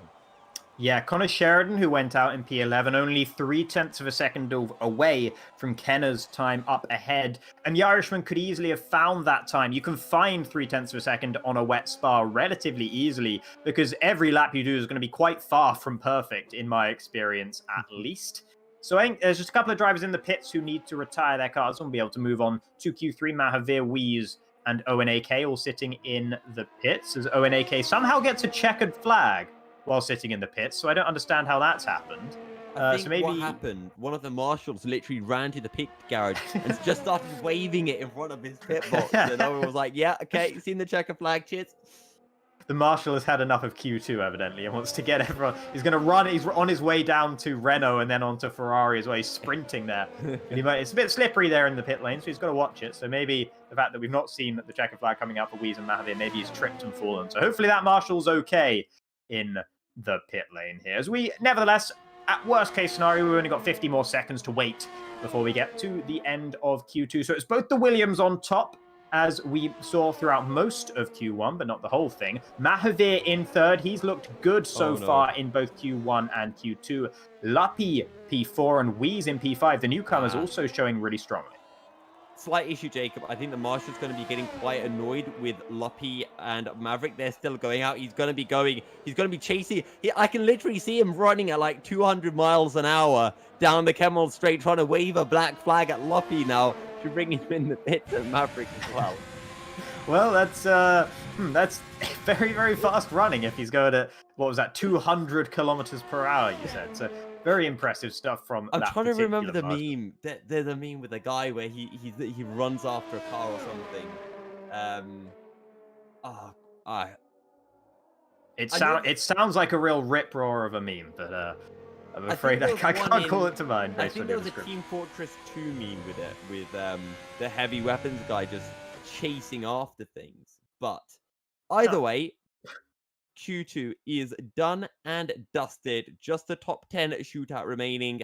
And the big name that won't be making it through to Q3, Elon Tusk and Chegwin. Chegwin, of course, going out back in Q1 after crashing and losing his wheel, which forced him to retire. And as F1 2020 works, if you retire in a session, you cannot make it through to the next session. Yeah, so Connor Sheridan in P11, Elon Tusk P12, and Outlaw will be starting P13 after getting disqualified.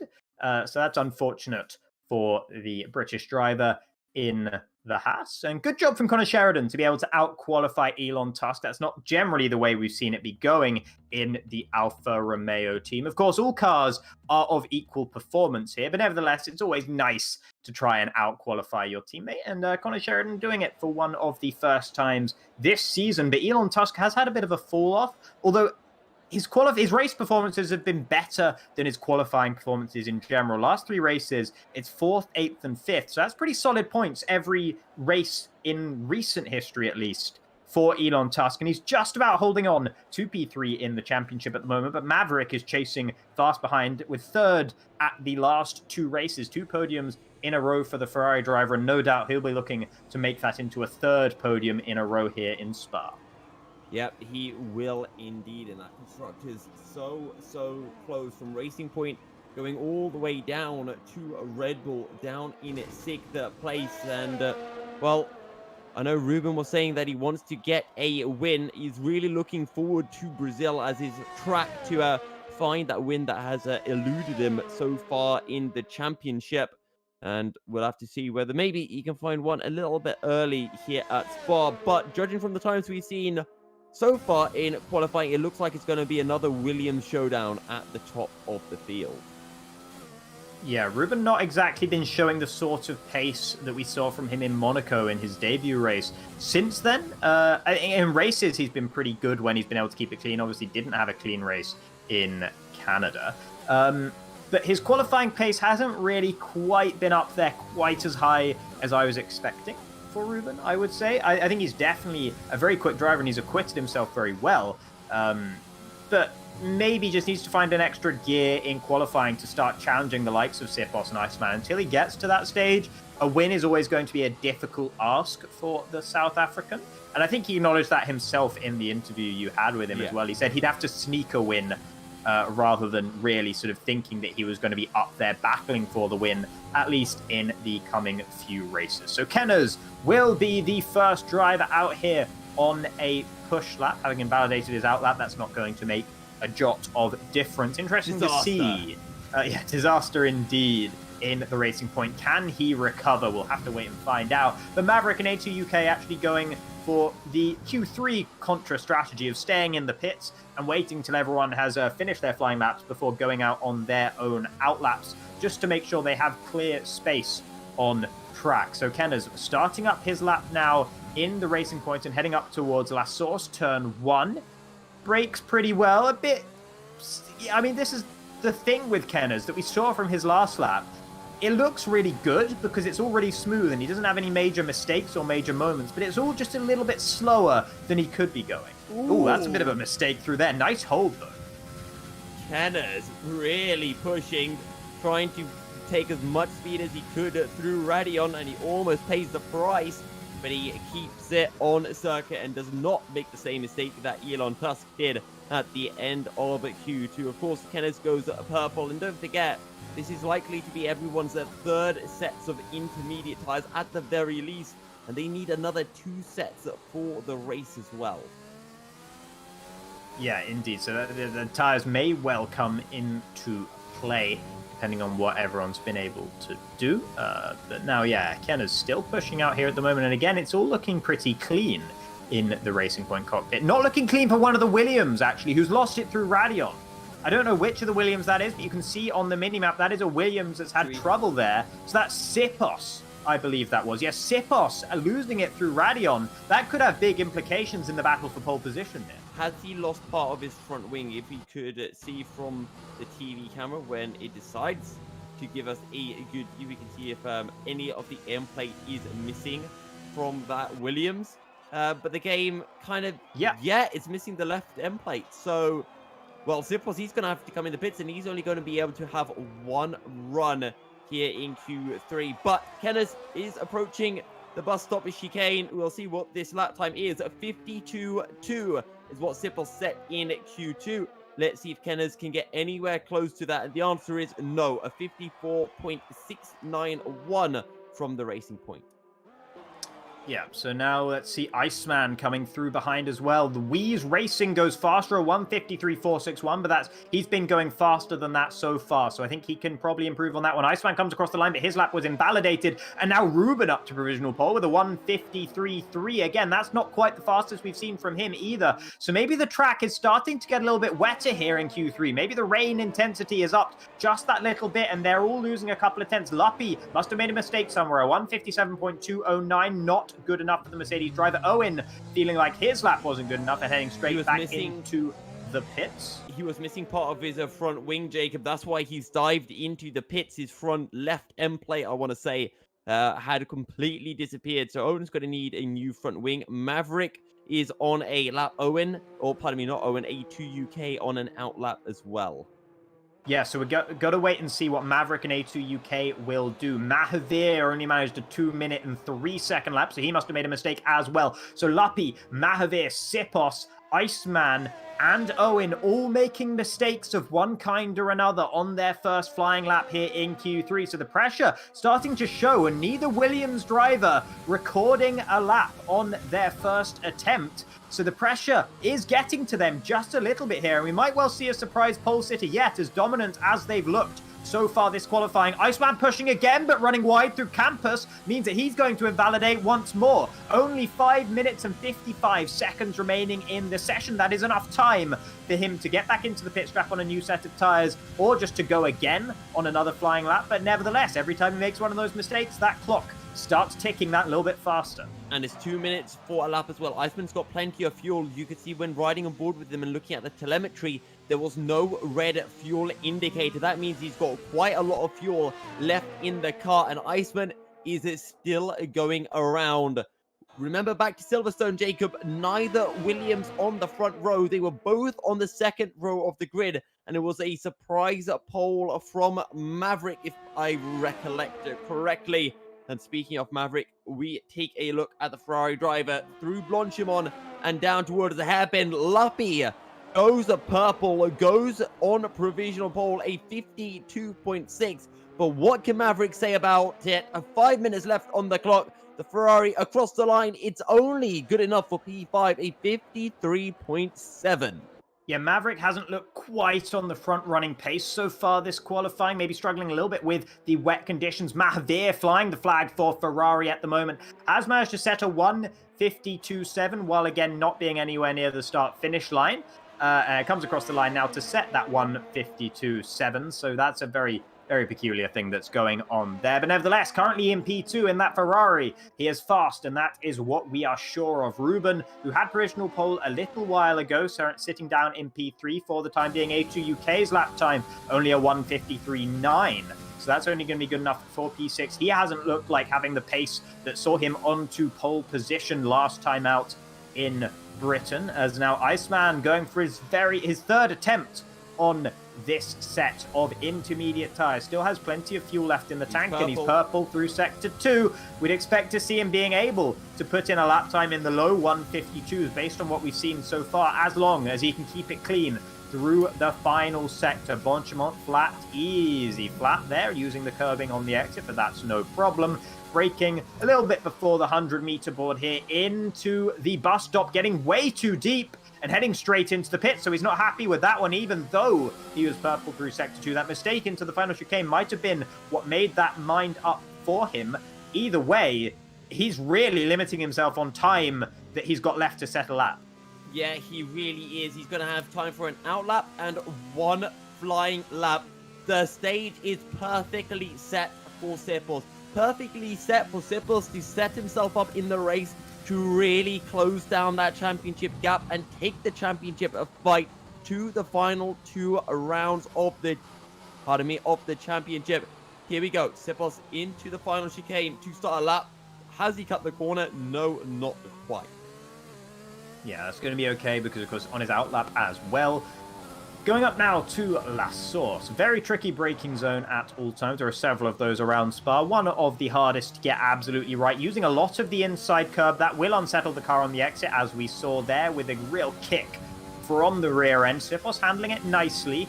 The Hungarian now pushing down through Arouge and back up through Radion as well. This is where he spun on his first attempt, but nothing of the sort this time around. Very smooth and clean. Didn't look like he was leaving too much on the table either, so evidently not too afraid of spinning it again. In towards Lecom. You can always brake later than you think at the end of the Kemmel Straight here.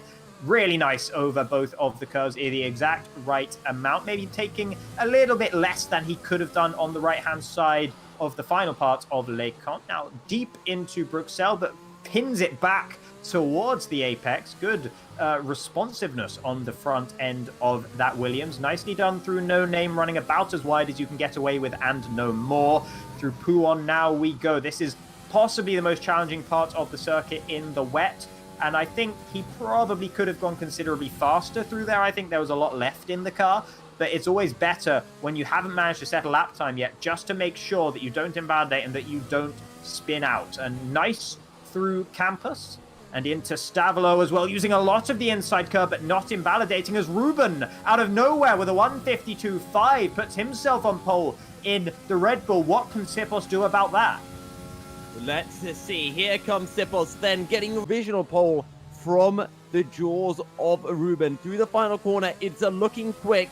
Will it be enough across the line? It's a 52-3, 2 tenths quicker than Ruben, but we are not done yet. Iceman is on an out lap. He'll be starting his lap soon, but Maverick is on a hot lap. Mahavir is on an out lap, and so is Luppy. So still at least 3 more names that can really challenge for that top spot here for qualifying for round 10 of the Premier X Championship. Looks like A2 UK has binned it on the exit of Pouhon, so I don't think we're going to be seeing the McLaren driver going any faster. So a 1:53.9 is going to be his best time in this Q3 session. Ruben, by the way, I think he's been out there on the same set of tyres for the whole session, just pounding round and round and round, and it's paid off for him by putting himself up into P2 at the moment. And a 52.5 is considerably better than we've seen from him in any other qualifying session so far today. Maverick pushing there in the Ferrari, really committed through Pouhon and not losing it on the exit as A2 UK did half a lap ago. That's nice through there as well, keeping it to the apex, making the apex of campus running wide. And there we go, the track lighting up bright red means that he has invalidated his final attempt. So Maverick, you can see the frustration as he will not be starting any higher than P5. Iceman out there pushing through Bruxelles. He's already been through Sector 1 in towards No Name we go now. A little bit wide, and he'll have to have scrubbed off quite a lot of his apex speed there to avoid running wide on the exit and invalidating, because of course, Iceman, the pressure is really on for him now because he cannot invalidate this lap. He cannot afford to because he hasn't set a single lap time so far this session. Through the end of Sector 2 now we go. Campus looks okay. Not running too wide on the exit as Maverick did. Stavilo leading a little bit of the left-hand side of the road on the entry as Sipos improves to a 1:52.168. That's now the bar for Iceman to have to meet, and that's a very high bar indeed. A tall order for him. Ruben won't be able to do it. He's retired from the session in the Red Bull. Luppy's out there pushing as well, but it's going to be Iceman, the first man to come across the line and set his final and first flying lap of the session for the Macedonian. Once again, a little bit deep into the bus stop, but not as disastrously so as we've seen from him a couple of other times this qualifying session. Up towards the line, keeping it to the right. It's a 1:51.979, and that is now a provisional pole for the Macedonian. It is indeed good stuff, but we still have 2 more drivers. Where is Luppy? Where is Mahavir? Mahavir is making his way right now through the Lefanias chicane. Luppy is only a few hundred meters behind him. What can Mahavir do? Let's see this delta. He needs to be almost half a second up and is not purple. So let's see if he can pull it off. Luppy, he comes across the Sector 2 point now and is not purple either for Luppy. So it's going to be improvement, you'd have to think, but whether it will be enough to jump up the order is another question entirely. Williams 1-2 at the moment. Can Mercedes, can Ferrari spoil the fun? Mahavir's already seen the checkered flag, but we know the glitches that do happen in the game as Luppy makes his way into the bus stop chicane. Mahavir, 52.555, won't be able to improve upon that. Luppy just needs a 400th. Oh, never mind, he's already at 2 minutes. Yeah, so Luppy not having a good final attempt there, but up in P5, that's a decent showing for his first qualifying here in FXR, Formula X Racing's Premier X division. But it is the 2 Williams on the front row, as we expected. It looked a little bit hairy for them halfway through Q3 when neither of them had managed to settle lap time. Iceman invalidating lap after lap, and Sipos knocking off some of his front wing at the top of Radion. But nevertheless, they were both able to pull it out of the bag in the end, and Iceman especially being the only driver to make it into the 151s. And don't forget for Iceman, this is another 2 points in the championship, which makes it that little bit harder now for Sipos as well. So Sipos, he needs to find the win, and we've seen how easy it is to make mistakes, how easy it is to invalidate lap times, which means in the race, those time penalties will be coming forward, and we've seen them come through thick and fast in the past.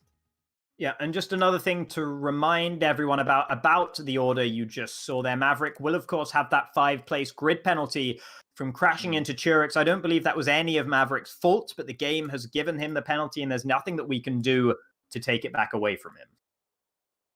No, there is not. Apparently, it's a 10-place grid penalty, so even worse. Also, just want to take this opportunity to throw out there, if anyone is interested in signing up for Formula X Racing Season 2, the signups are now up and running over on the website, formulaxracing.com, if I'm not mistaken.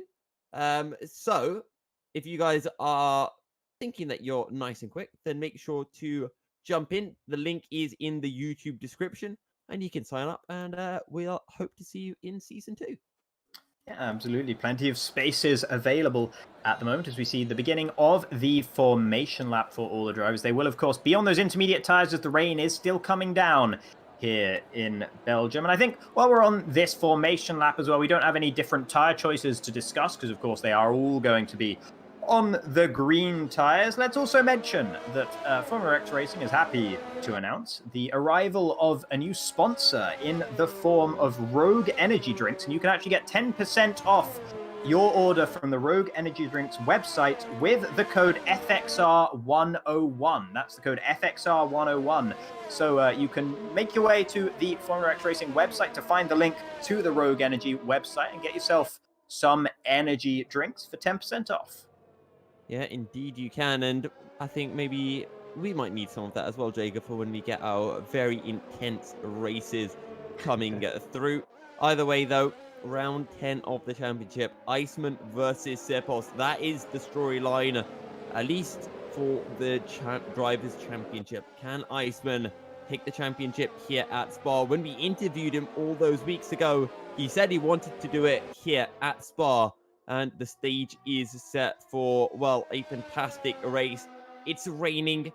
Thoughts go back to 98 at Spa, where that was absolutely crazy. And the Jordans took a 1-2. Can we see something similar here today? And some other unexpected winners. Ruben, Mahavir, Lapi, 3 drivers who are yet to pick up a win in the Premier X season. So I'd be very impressed if Lockby had managed to pick up a win so far this season, given that this is his first race. But yeah, Aries has arrived, by the way. Speaking of unexpected things, unexpected arrival in the form of Aries and an unexpected car for him to be driving. He's an AlphaTauri driver, but he's in a Haas for today for some reason. So the Dutchman will be starting from the back of the grid, having not made it in time for qualifying, and making it in time for the race. Churix in P16 after his grid penalties moved him from P15 down to P16. Maverick's 5-place grid penalty. I am right about that. It was Churix that had the 10-place grid penalty. I'm just going to bone to pick with production there. Don't you worry about that. It's just a little bit of infighting we got going on here. But nevertheless, that's a Maverick in P12, just behind the 2, not quite sister teammates, but sort of affiliate teammates, if you like, of the Alfa Romeo drivers, Connor Sheridan and Elon Tusk. There's a lot of drivers managing to get themselves disqualified from this formation lap by making contact with each other. Indeed so, and I do apologize, Jacob, for listening to production over you. That mistake will not always happen a bad idea. Again. However, Iceman, Sepos, the Williams on the front row of the grid. Keep an eye out in the background for Lil Chegg. That's a Lord Chegwin, who's currently 7th in the championship and has been picking up big results lately. He's starting down in P14 after running out in qualifying, but 5 red lights, it's lights out. We wait for the delay, and that is a start from someone. There's a drive-through penalty for Lord Chegwin. That is absolutely horrendous for him. Mahavir got off really well. I'm not sure if he picked up a drive-through, but Sepos leads the way from Iceman. He's jumped ahead in the confusion. There are cars losing their back ends left, right, and center, but thankfully nobody is in the wall just yet. I think that's about 4 abreast heading down into Eau Rouge. People are ghosting, driving through each other. Kenneth goes completely wide, loses the back end. I think he spun and dropped to the back of the grid as well. Indeed, he has. It's only Churix who is behind him now, but Mahavir leads from Sepos and Iceman as Mahavir drops down the order. We're going to see what's happened in just a second. Yeah, I'm not sure what's going on with Mahavir. This might be part of the desynchronization we've been having with the Indian driver. Evidently, the lights went out at a different time to everyone else, but the game did give him a drive-through penalty regardless. I wonder if it's given him one on his end. And considering the fact that he won the game on his screen, or won the race on his screen last time out, he might be having similar issues here today. So that's gutting for the Ferrari driver, who looked like he had so much pace here today. But I think the order we're seeing on the left-hand side is probably, broadly speaking, correct. It's Sipos leading from Iceman. Sipos able to get away better than Iceman in that confusion. Ruben in P3, Lappy P4, Wheeze in P5. So clean start for all those guys. Owens had a good start up into P6. Maverick with a great start as well, already eviscerating the issue caused by his 5th-place grid penalty. Yeah, and Maverick climbing up the order absolutely fantastically. We're going to be seeing in a few laps exactly who picked up drive-through penalties, because we know Mahavir got one. We know Chegwin got one as well. He's up into PA. He's just overtaken Connor Sheridan for the position, and he's going to be so upset about this penalty as Mahavir picks up a 3-second time penalty on the opening lap as well, no less. Sipos is into the pit, so he's had a drive-through penalty. Or the championship. Is it? It might be wing damage for Sipos. I didn't see if he collided with his teammates at all. Maybe with the car of Mahavir, because we saw that going alarmingly slowly at one point. Chegwin's into the pits, Outlaws into the pits, Elon Tusk as well, who looked like he had an incident on the exit of Stavilo or Curveball Frere last time. He lost a couple of positions there, and now he's had to head into the pits as well. Sipos coming out already, so I think that was a drive-through for Sipos. We might have missed that one on the bottom of the screen. And Ruben looking like he's actually maybe thinking about a move on Iceman. He's very close behind the Macedonian, but Iceman holds on to the position for the time being. Luppy a little bit further behind in P3, but still well within range of thinking about this race victory still. Sudex had a great start up into PA, benefiting from the mistakes of everyone else. Aries has spun. He had a tank slapper on the exit of Radion, so he's dropped down the order. Elon Tusk was the only man who had to change the front wing. You can see that because he hasn't done any laps on those intermediate tires. So Aries, Outlaw, Mahavir, Lord Chegwin, and just Lord Chegwin as well. They all had drive-through penalties. So that is, well, pretty big for the start of this race. And Iceman coming under pressure from Ruben and Luppy. And we talk about this time and time again. Qualifying setup versus race setups. But with qualifying conditions being the same as race conditions, you wouldn't expect that big of a difference. But Ruben seems to be really comfortable in the wet here at Spa. It looks like Maverick's managed to make his way up past ONAK as well. That's for P5. Turix up into P10, of course. He didn't have to go through the pits when so many others did, so he's been able to benefit there. Connor Sheridan falling down the order, a bit disappointing for him, as that Sipos making his way back up through the field after his drive-through penalty, I believe, is what happened to him as he makes his way up past Turix and past Sudek as well. Over the course of one flat-out section of track, he's passed two drivers. This is, well, if this was real-life racing, I'd say it's like a video game. But it is a video game, but nevertheless, he's making it look like a very easy one at the moment, is Sipos in the Williams. It look like an arcade game, there you go. Yeah, it made it like an arcade game, exactly. And, well, I think there's a lot of people who have a lot of things to say about the Codemasters F1 games and arcade games, but we won't talk about that right now, because Iceman is starting to gap Ruben in P2. Ruben falling a little bit away and actually falling into the clutches of Luppy. So the Mercedes driver might be thinking about making a move on the exit of the Kemmel Straight as they enter Lecom. Not close enough, but purple through Sector 1. So Luppy really pushing at the moment, and Ruben starting to struggle just a little bit. Wee's falling a little bit away from the back of this pack. Maverick, now that he's cleared Owen, might be able to catch up with them as well. Looks like Turix has got past Sudek for P10. Sipos is already really close behind Kenners as well, but not close enough to make the move into Lecom.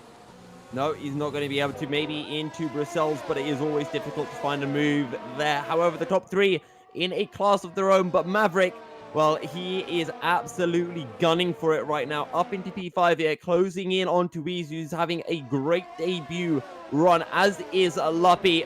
Keep an eye, though, on Sipos within 0.2 of Kenners now, heading down into Puon.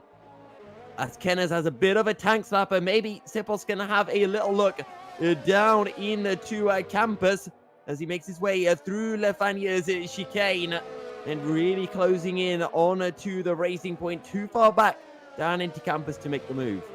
Yeah, but he actually picked up a 3-second time penalty for multiple warnings on the entry to Puon, as he was just trying to find any way to get past Ken. As you can tell, he's frustrated. He's trying to use all kinds of different lines to get past the Racing Point driver, but the Racing Point is no slouch. Meanwhile, up further ahead, Luppy so close behind Ruben. Now looks like Sipos is making the move, has managed to make the move, I think, through Blanchimont on Kenner. So Kenner's falling back. Iceman taking the fastest lap of the race as he now looks to stretch his legs at the very front of the field. It's Ruben 1.5 seconds behind him, P2, with Luppy all over the gearbox of the Red Bull up ahead. Wheeze Racing in P4, the second newcomer in the field in the Renault. Maverick in P5 has edged ever so slightly closer to Wheeze over the course of that last lap. But here is Luppy now in the slipstream of Ruben as Mahavir makes his way to the top of the standings. I think we can ignore that one. But here comes Luppy, trying to blast past before they even get to the braking zone. It's going to have to beat him on the brakes into Lake Comedy. Doesn't do so, but Ruben getting too late on the brakes, running wide, won't be able to make the chicane, and will have to give the position up to Luppy, who makes his way up into P2 now.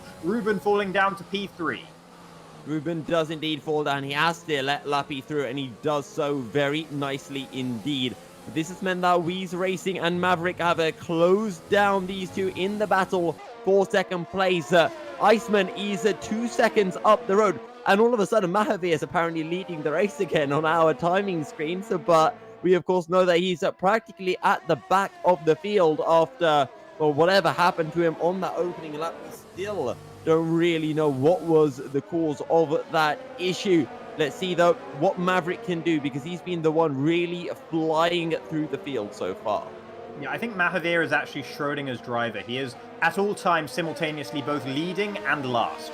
So, yeah, I don't know whether we're ever going to actually answer that particular conundrum, but I think we can safely say it's actually Iceman leading the way in the Williams with Luppy in P3. Sipos picking up his second 3-second time penalty of the race, and this is something that we have seen a little bit of from the Hungarian at previous races, is he does have a tendency to extend the track, to cut some corners, and to not keep it on the black stuff as well as he could do, and as well as some of the other drivers in the field. He didn't have so much trouble with it last time out, as Luppy actually sets the fastest lap of the race that time out. So Luppy looking like he has the pace over Iceman ever so slightly now that he's got past Ruben, and that could be fascinating if Luppy is able to challenge for the race win here today. It really could be. Sipos, though, beats that fastest lap. He's closing in onto A2 UK and then Owen, and then he'll be on the back of this train that leads all the way up to P3. That's Ruben. Don't be fooled by Mahavir being first on your screen. As here comes Maverick down the inside on Wheeze Racing. Oh, no. Oh, he gets squeezed, and that was always going to happen down into the Lecom chicane. Maverick drops down the order. That's going to be more points for Sipos. But Iceman, or I should say Luppy, now that they are in clear air, are really starting to hunt down the Williams. I think that's Aries that's had another problem through Radion, bringing out this Sector 1 yellow flags there. Actually, that might be Outlaw who had that problem. So that's Outlaw. So Elon Tusk getting past Outlaw. So Outlaw had to serve a drive-through penalty, I believe. Both of the Alfa Romeos and Aries have all actually pitted for, I assume, wing damage and a fresh set of tyres. So Elon Tusk and Connor Sheridan not having to the start to this race that they would like. There you can see the drivers who have actually stopped. Doesn't show those who have been through the pits, though. Sipos is the lead of those drivers. Connor Sheridan also makes his way past Outlaw, who is struggling through Les Comps as well. So not going well for the Haas cars, not going well for the Alfa Romeo cars. And to be honest, that's a very accurate reflection of real life. And Aries just emulated his teammate. He spun on the exit of Radion as well. So the Haas is really not liking, well, what is most drivers' favorite corner full stop. As Luppy closing in onto Iceman, now practically within a second. But look at Sipos, he's within half a second of Maverick, as Luppy sets a new fastest lap of the race. And Jacob, I don't think we have had anyone yet on their debut race take the win. No, I don't believe so. Did Sipos take the win on his debut? I can't actually remember. I think he might have done, actually. I think Sipos probably did. Luppy actually gets a 3-second time penalty, so we'll worry about that later, as that could actually put the brakes on the Mercedes driver's plans to win this race. Even if he does get past Iceman, he needs to build that 3-second gap. And while he is faster than Iceman at the moment, he's only just faster than Iceman. Here comes Iceman, though, here's his teammate Sipos looking up the inside of Maverick, not going for the dive bomb. Not feeling quite as adventurous as Maverick did a couple of laps ago on Wheeze Racing's Renault. And pretty wise not to do that because he could have met the same fate that Maverick did on that lap. And Sipos actually got a little bit of a corner cut going through Malmedy. And we see loads of drivers doing that, just taking a little bit too much curb through the right-hander. And it does stack up those warnings and eventually the time penalties as well. Iceman and Luppy, they're just absolutely flying from the rest of the field. Now Luppy has a 2.5 second lead almost over Ruben in P4. But we keep our eyes on this battle for P7, A2 UK, heading Maverick and Sipos. Outlaw F2 into the pits in the Haas from P16. As Chegwin making it past Sudek as well. That's for P12. Of course, one thing, if you're new here to Formula X Racing and Premier X specifically, is you get points no matter where you finish. So every single place is worth a different amount of points to each other. You still get points even if you finish outside of the top 10, as long as you don't DNF from the race. So there's still everything to play for outside of the top 10 to try and get as many points for the drivers and the constructors championships as you can. Sipos, we saw having a bit of a raggedy moment on the beginning of Sector 3 on that last lap, really close behind Maverick. He has the disadvantage of Maverick also having a slipstream of A2 UK. Might not have to worry too much about it, though, as into La Source later on the brakes means the Williams driver takes the position away. Maverick will go for the cutback. Backup is inside. That'll give him a better run all the way along the Kennel Straight, as long as he can manage it through Eau Rouge and Radion. Side by side they go, and it's Sipos around the outside. That is unbelievable driving from the Hungarian, but it's not over yet. Maverick trying to fight back now. The British driver in the Ferrari will have the opportunity into Lecom. He's already sent it up the inside, and there's been tears once already. This race for him happens again. There's contact again, but this time doesn't fool around. But it is the Williams of Sipos that holds on to the position, and he finally makes his way up into P8. Great stuff coming through from Sipos up into PA. Absolutely fantastic. Almost identical to the old move that we saw between Webber and Alonso. When was that? Back in 2012? Something like that. Yeah, it was definitely in that era of cars. 2011, 2012, thereabouts. A shout out to MK William, who mentions that A2 UK actually won his debut race back before we started commentating. Of course, I think that was that Spain? It was Spain, race? Yes. So, yeah, I think that is true as well. So, A2 UK, another debut winner is Connor Sheridan. As DNF from the race, that looks like that's through Radion. So, I expect that to be terminal damage that the Alfa Romeo has picked up. And there, speaking of damage, that's not terminal, but that's definitely some damage for the Haas. And the other Haas has actually spun on the exit of Puon as well. So, when one Haas spins, the other one spins. They must be linked via some forms of black magic going on. But Weezer is on the back of Ruben, really closing up, and these two are having a right old scrap. Weez on the outside as we make our way down towards the La Source. Very late on the brakes does Weez go, and that's going to give Ruben a great opportunity. Ruben slots in behind, and he's not going to try the same thing that Sipos did just a few moments ago. A2 UK and Sipos, they're having a little bit of a battle as well, but can Ruben get the drive through Radion? He's a little bit far back. Maybe with a full ERS deployment, he could find himself up the inside into the chicane. Yeah, and that was Sipos also making it past Ruben. Thinks about it into Lecom, but doesn't make the move. Just giving Weez a little bit of notice that, you know, I'm still thinking about coming back past you. Don't think this battle is over quite yet. Luppy actually managed to make it up within half a second of Iceman on the Kemmel Straight that lap, but has since fallen away just a little bit. Sipos made it past A2 UK, who promptly picked up a 3-second time penalty. He'll have to watch out for Maverick behind him in his mirrors as well, but P7, not a bad showing thus far for A2 UK. That's about where we were seeing him in qualifying as well. Owen AK up in P5, he'll be pretty happy with how that's going, but of course Sipos is starting to show his pace as well. And yeah, Aries in the pits, the Haas is having all kinds of incidents. I won't tell you exactly what I reckon they look like, but I can tell you that it's not rock stars. No, it is not indeed. And actually, you know, there's the rule that you have to complete 90% of the race to get points, and with Outlaw and Aries picking up so much front wing damage and consistently bidding, they run a risk of not falling within that 90% range right now. Well, that would be a lot. I think 90%, that would be, they'd have to be, what, 3 laps down? 2 laps down? Well, it'd be, 2 laps down, I think. Yeah, okay, so I suppose that's just about possible, actually. Outlaw and Aries, they're already 1 lap down, so hopefully they won't fall a second lap down and they will be able to complete 90% of this race. Iceman leading from Luppy by 3/4 of a second, then 5 seconds is the gap back to Weeze Racing in P3. Can we take a look at Lord Chegwin down in P12, because he's really closing in onto Turex, and he's just made the move as well down into the bus stop chicane. Turex gets a little bit feisty and he taps the rear end of the Racing Point, but that's Lord Chegwin up to P11. Well, actually P10, because Mahavir, we all know, is not actually in the top 10 by any stretches of the imagination.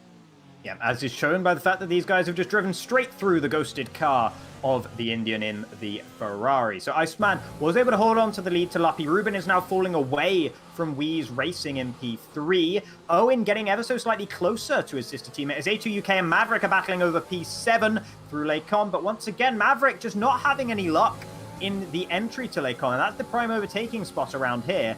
And Maverick has now tried 3 times to pass a driver into that particular corner, and he's failed 3 times. Sipos is on the back of Owen as well. He's rapidly climbing up through the field, and Owen's having a fantastic drive so far, only 4 seconds behind Ruben in P4.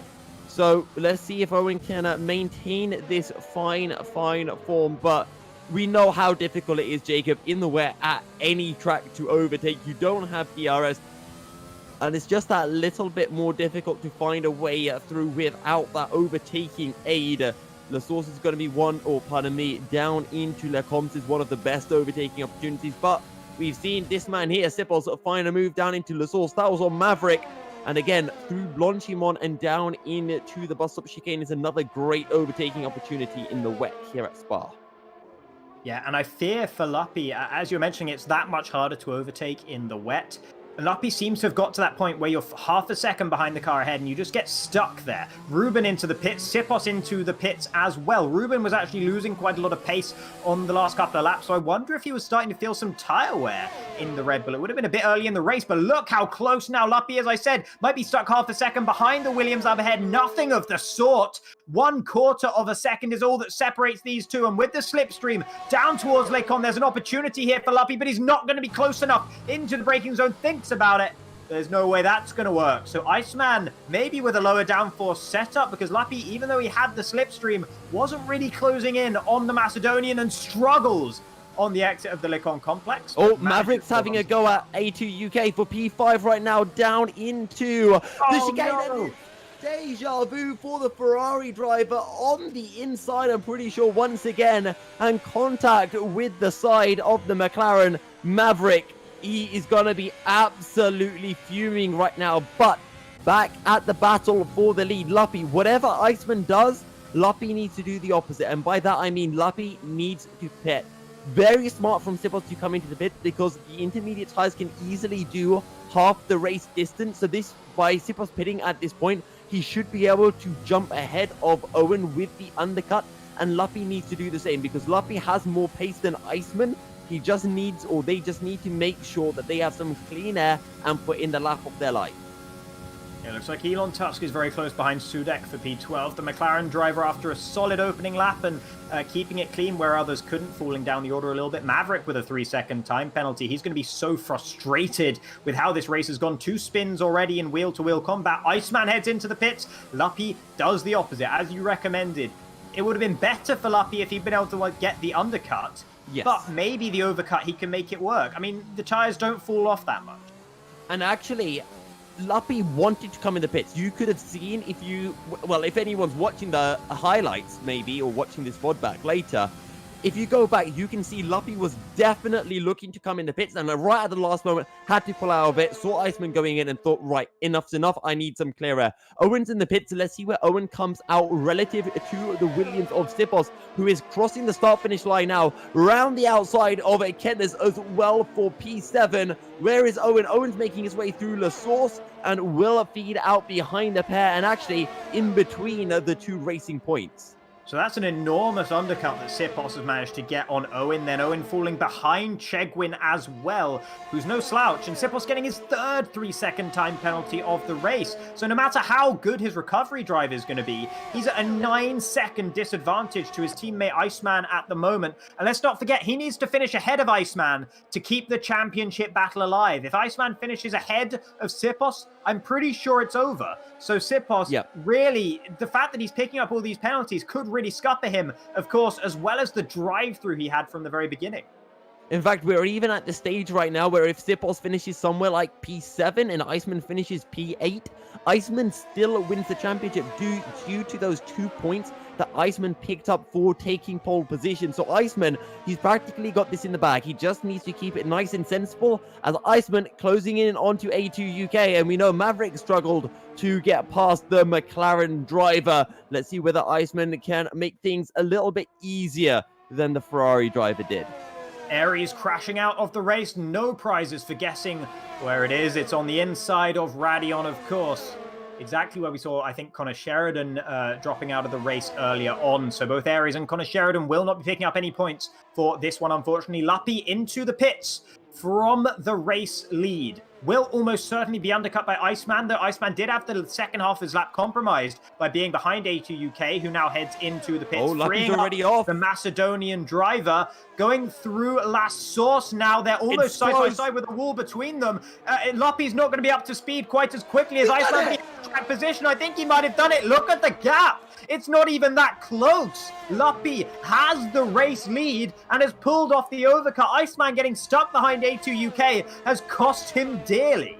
Track position and clear track is the key, it seems. Luppy gained about 2 seconds on Iceman, and that is not just outlap versus inlap. That's also being as late as you dare with that pit entry. Luppy nailing it completely. What a fantastic stop from the Mercedes driver.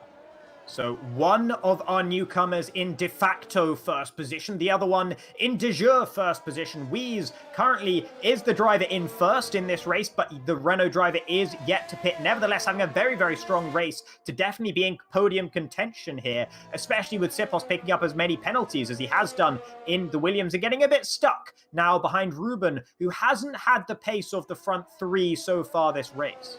And you forgot one more there, Jacob.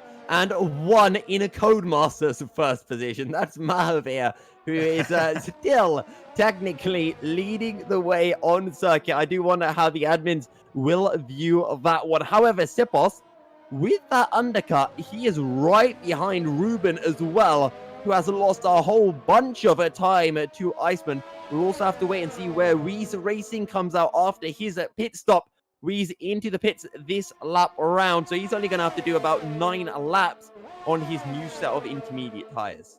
Yeah, that might help him a lot come the end of the race, but it might have cost him track position to Ruben and Sipos. It's going to be close as they are now heading into the final chicane, as we can see.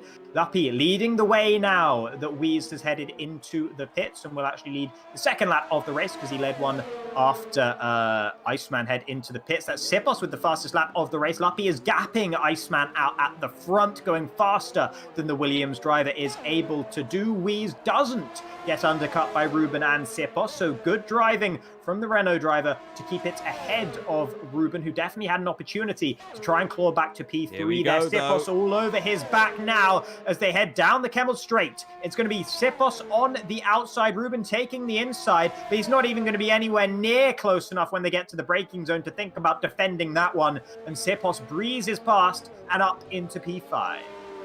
Indeed, he does. Good stuff from Sipos. Now he can hunt down Weeze, and I tell you what, Sipos still has a chance to take Iceman for P2. There are 9 laps remaining of the race, and there is a 9-second gap between the two Williams.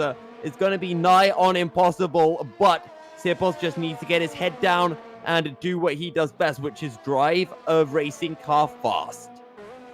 Absolutely, and I think, yeah, pretty damn good at that one, we would have to say. The Hungarian driver, 2.9 seconds to Weeze up ahead. That's going to be the next major roadblock.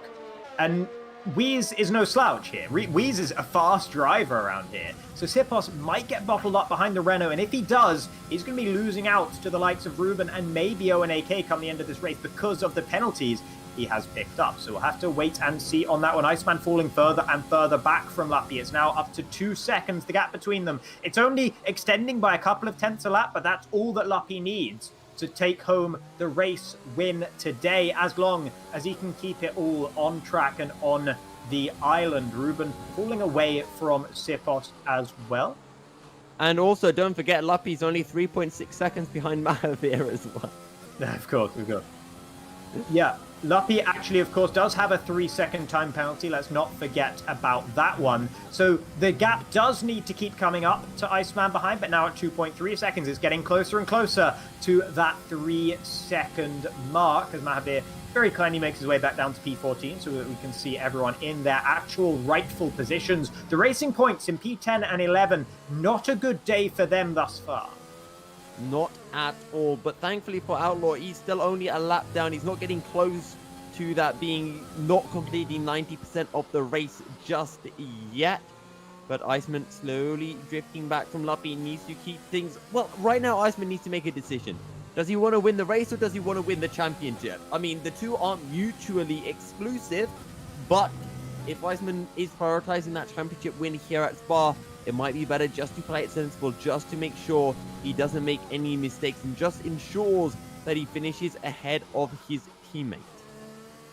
Yeah, I mean, I think the thing is, though, when he's just having to hot lap against Lappy, because he'll know, I'm sure, yes, that Lappy has that 3-second time penalty. It's just a matter of they're time trialing against each other out here at the moment. They're both going toe-to-toe, trying to set as fast laps as they can. They don't have to battle it out on track, as Ruben picks up a 3-second time penalty, and the same is true of Wheeze Racing as well. That might give Sipos just that little bit of hope if the other drivers around him keep picking up penalties, because that's going to bring down the delta in terms of penalties between himself and the guys he's competing with. Sudak picking up a 3-second time penalty down in P14. He's falling well off the back of the field now as well, but not quite as far as Outlaw, of course, with that 1 minute and 50-second gap down to the Haas.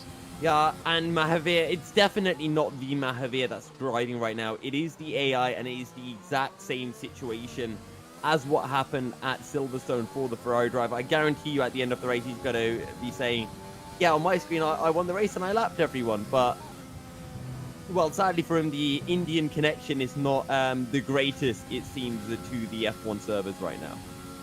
Yeah, unfortunate indeed. Sipos closing down the gap to Wheeze, building up the gap to Ruben as well. Owen is not had the pace in this second stint of this race of the likes of Ruben. He's down to 8 seconds away from the South African. Owen, the Norwegian driver, in P7 at the moment, and might have to worry about A2 UK coming up pretty fast behind. Maverick is also falling away now from A2 UK, so I think maybe he hasn't really got his heart in it anymore after the incidents he had so far this race. I think he's just circulating around there in 9th place, thinking and dreaming about what could have been. Yeah, Maverick is going to be absolutely gutted. We know how quick he was. And to be honest, right now, he should be up in, well, P6 and trying to hunt down Ruben. But 2 incidents have, well, seen the end of that. 2 incidents, and don't forget that, well, I guess almost outrageous 10th place penalty that he picked up in qualifying. And that is just one of the things that you have to deal with. So there we go. And Luppy almost got that gap now to 3 seconds over Iceman. Yeah, I mean, it's been at 2.7 seconds for a little bit, though. Iceman is fighting back. He's not done yet. The race win is not decided. And let's not forget that Luppy could always pick up more penalties. Iceman could also pick up a penalty himself. The Iceman now down to 2.3 seconds looks. So I'm going to put the question to you guys in chat. Who do you think is going to win this race? Is Luppy going to be able to build that 3-second gap up to Iceman? Or is Iceman going to keep reeling in the Mercedes driver, keeping them within that magical 3 seconds as Sipos once again sets the fastest lap of the race? He's the guy out there with the most pace. It's just because of the drive-through penalty he got, the jump starting the race. It's really compromised him here. I mean, when you think about it, he's within a drive-through penalty of Luppy and Iceman, so you can't fault him as he carries so much speed through Raddy and that rear end. Just wants to absolutely leave him, but Sipos having none of it at all. And yeah, your heart does have to go out to Cepos a little bit here. He, well, from the pace he's showing, is deserving of a better finishing position, to say the least. And this championship should arguably go to Brazil, but that's racing. Sometimes certain things happen that are out of your control, and in this case, not getting a drive-through penalty is well within Cepos' control. So that one little mistake will cost Cepos absolutely massively here at Belgium. Yeah, and let's not forget the 9 seconds of extra time penalties he's picked up as well. He's not been faultless, he's not been spotless, and exactly. At the end of it, really, he's primarily got himself to blame. And of course, we knew that Iceman was going to win the championship. Even if he didn't win it today, he's going to win the championship. It's been apparent for a few races now. Since Iceman went on that 4-race win streak in the middle of the season, he's really been in the pound seat, and it's been almost impossible for him to lose it.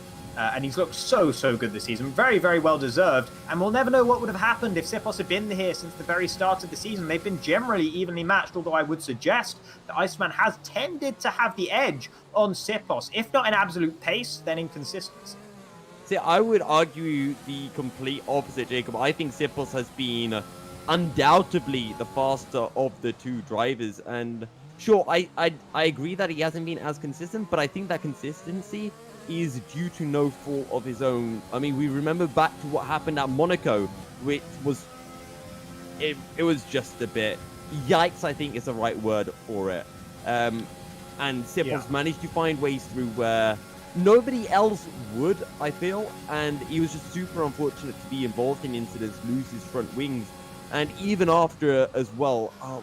What track came after Monaco now? Canada.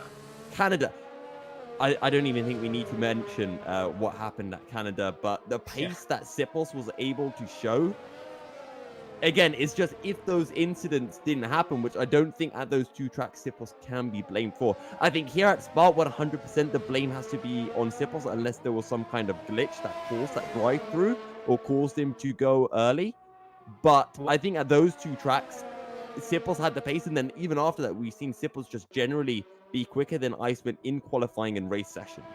Yeah, I think Cepos probably could see Mahavir's car off the start, and I think a lot of people could see Mahavir's car, and I think they got baited into thinking that must be the race start. You see movement, you go. You know, you need to react to the lights, not to the cars around you, but it's so easy to say that and so much harder to do.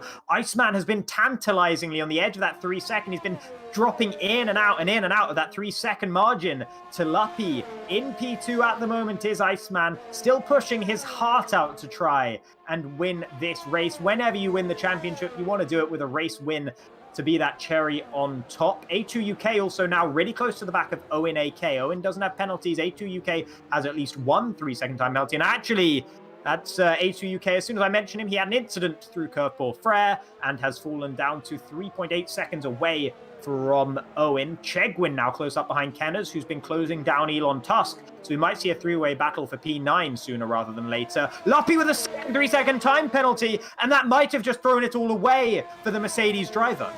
Well, let's see. There's 5 more laps remaining. Can Luppy pull out another 3 seconds worth of a time for Iceman? You'd have to think not. And, well, Iceman, he might be able to win the championship with a win, but it still won't be a win on circuit. I'm sure Iceman will take it nonetheless. Iceman himself might be on the verge of a time penalty. You never know. Either way, Iceman, well, he's kept it clean. He's done what he needed to do to take the championship. Cepos within a second of Weeze Racing A2 into the pits. He's actually going to fall behind the 2 racing points. And in terms of the championship, Ferrari won't jump ahead of Racing Point here tonight, and Racing Point will hold on to P2 in the championship.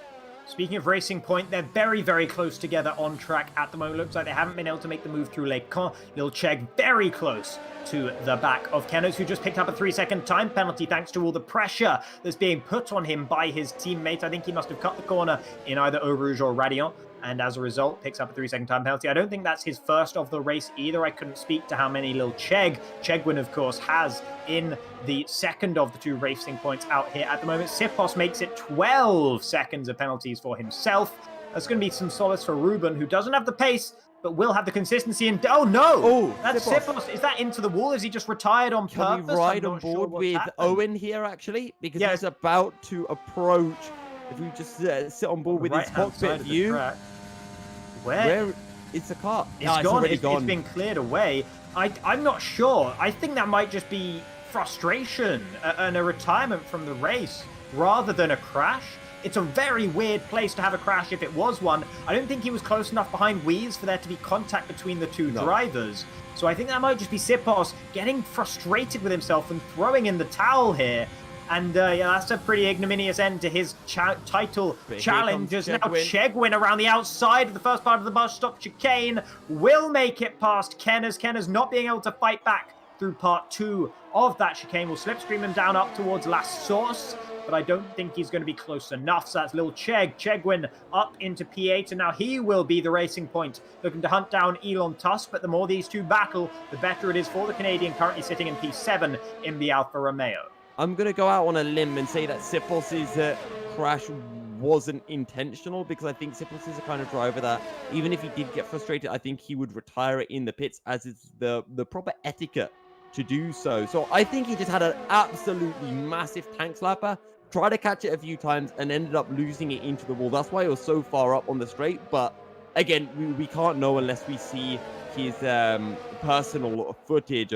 Either way, Owen picks up a time penalty. He's got a nice gap to Maverick at the moment, down in P6. And of course, in the Constructors' Championship, this does not affect Williams at all, because they've already won things as it stands. As Chegwin closing in onto Elon Tusk. Don't forget, Chegwin had a drive-through penalty. So out of everyone who had to serve a drive-through penalty from that opening lap, Chegwin is currently the leading driver of that group. Yeah, and actually Elon Tusk, let's not forget, he's on 16-lap-old intermediate tyres. He had damage on the opening laps and had to come into the pits. And after a couple of laps of this race, 4 laps into this race, and since then he's been on that same set of intermediate tyres. He's just willing them to get to the end. They are going to be really in puncture range soon, if they aren't already. And Chegwin is looking to take advantage with the 10 laps of extra freshness on his intermediates. It's interesting that Kenners can't seem to hang with these two at the moment, despite the tyre delta between himself and the Alfa Romeo. But now you see Elon Tusk struggling through Blanchimont, can't brake late enough into the bus stop. And little Chegwin up into P7 now. Good recovery drive from him. He has, major tank slapper on the exit. But manages to get the traction down well enough to be clear into Last Source. So Luppy is leading the way, but with that 6 seconds worth of time penalties he has, and Iceman only 2.6 seconds behind, it is the Macedonian driver who's on track to win this one, and he's just picked up the fastest lap of the race as well. Yeah, Iceman is flying. He's back to within 3 seconds of Luppy, and he'll be hoping for his sake that he doesn't get a time penalty, because if he does, this race will become super close once again. But come on, Jacob. 2 new drivers, 2 fresh faces, and both of them will be on the podium as things stand, which is, well, a pretty incredible way to start your Premier X career, let's say. Yeah, and it really shows. It's a trend we've been seeing throughout this season. We've been having new drivers showing up throughout the season, joining the league, and it's just been strengthening the league. The quality of drivers we have in this league is getting better and better and better. And with signups now open for Season 2, I can only see it getting better again. And you really love to see that. You love to see the people out there driving who you know you could never even hope to be as fast as. We have a real-life F2 driver, for God's sake, in the form of Mahavir. He has so many connection issues that it's hard to really see him sometimes in the form he could be in. But when we see the glimpses of his pace in qualifying, it is really and well and truly there for the Ferrari driver. So it's just a shame he has all these connection issues. Luppy is leading the way, one of those newcomers, Wheeze being the other one. And Luppy, if he had been able to keep it on the road when he needed to, not getting those track extensions and those corner cuts, he would be comfortably leading the race from Iceman right now. Iceman is going flat out. He just set the fastest lap of the race. So he is not like sitting back and resting on his laurels. He's trying his hardest to keep up with Luppy, and Luppy just has the pace. Yeah, and there's a lot of laurels that Iceman could be sitting on right now, but he wants to make sure he's within 3 seconds. Maybe Iceman picked up a time penalty that we aren't aware of, but I don't think so. Either way, he's going to push. He might even get the gap to within 2 seconds if he can keep things together. And actually, he's practically on that 2-second zone right now. Just over 1 lap remaining here for round 10 of the Premier X season at Spa Francorchamps. And no one is really close to another driver to find a move. Chegwin still trying to pull that gap to Elon, who's doing an absolutely fantastic job on absolutely destroyed intermediate tires. And maybe Kenneth can have a go in the final lap, because those tires are going to be, they must be at probably about 80% tire wear right now. Yeah, I mean, they must be really, really bad. But I think the thing with intermediate tires is until they really, really fall off, they don't fall off at all or hardly. Yeah. So you can run a lot of laps on the intermediate tires without them getting much worse.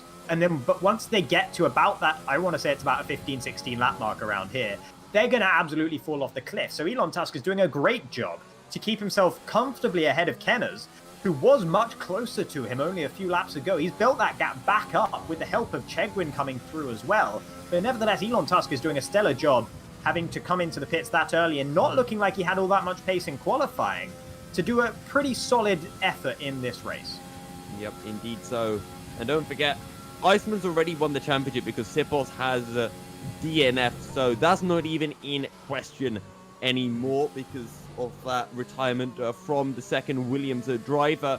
And that will negatively affect the Sipos in the Drivers' Championship, because it doesn't mean that Elon Tusk will close back in that little bit towards Sipos. So will Maverick as well.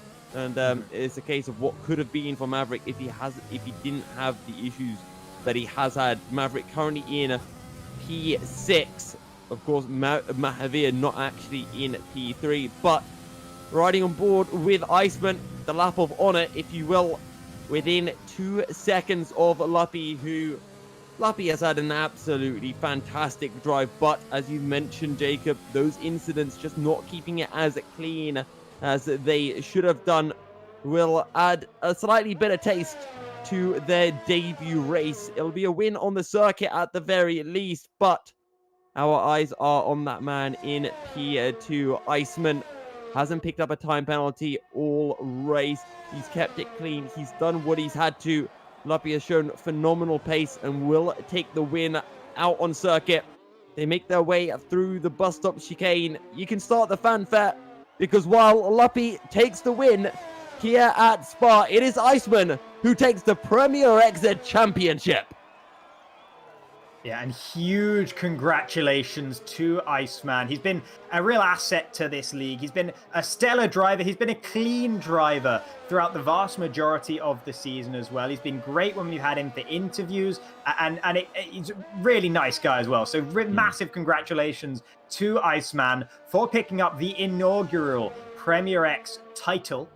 And great job to win the race today, even if he didn't quite win it on track. As a result of the penalties, he will get past Luppy. That second 3-second time penalty that Luppy picked up didn't even make a difference in the end. So Weeze has come through in P3 in the Renault. Great job from him on his debut race to also snag a podium. Ruben in P4. Owen 20 seconds almost behind at the end, falling well away from Ruben. Come the checkered flag, but P5 is exactly the sort of thing he would have been hoping for. So great drive from the Norwegian as well. Maverick with a frustrating day to be down in P6. Chegwin doing a good job after the drive-through penalty on the opening couple of laps to manage P7. Elon Tusk similarly doing a great job to hold on to those 20-lap-old intermediate tires to the end in P8. Mahavir is being shown in P9, and I tell you what, that might actually be correct, because I've seen this issue happen before, and usually what it shows you at the very end of the race is actually true, but we won't be certain about that. Kenners is either P9 or P10, unclear which.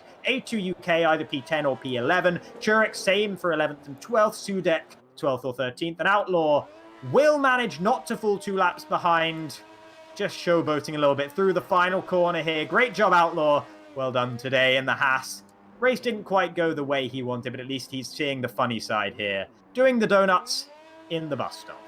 Yeah, he might be getting a little bit of a fine from Haas later on for the number of front wings that have needed replacing over this weekend, but either way, a decent showing from Outlaw. He'll pick up the point. That one wasn't intentional. That last donut. No, it wasn't.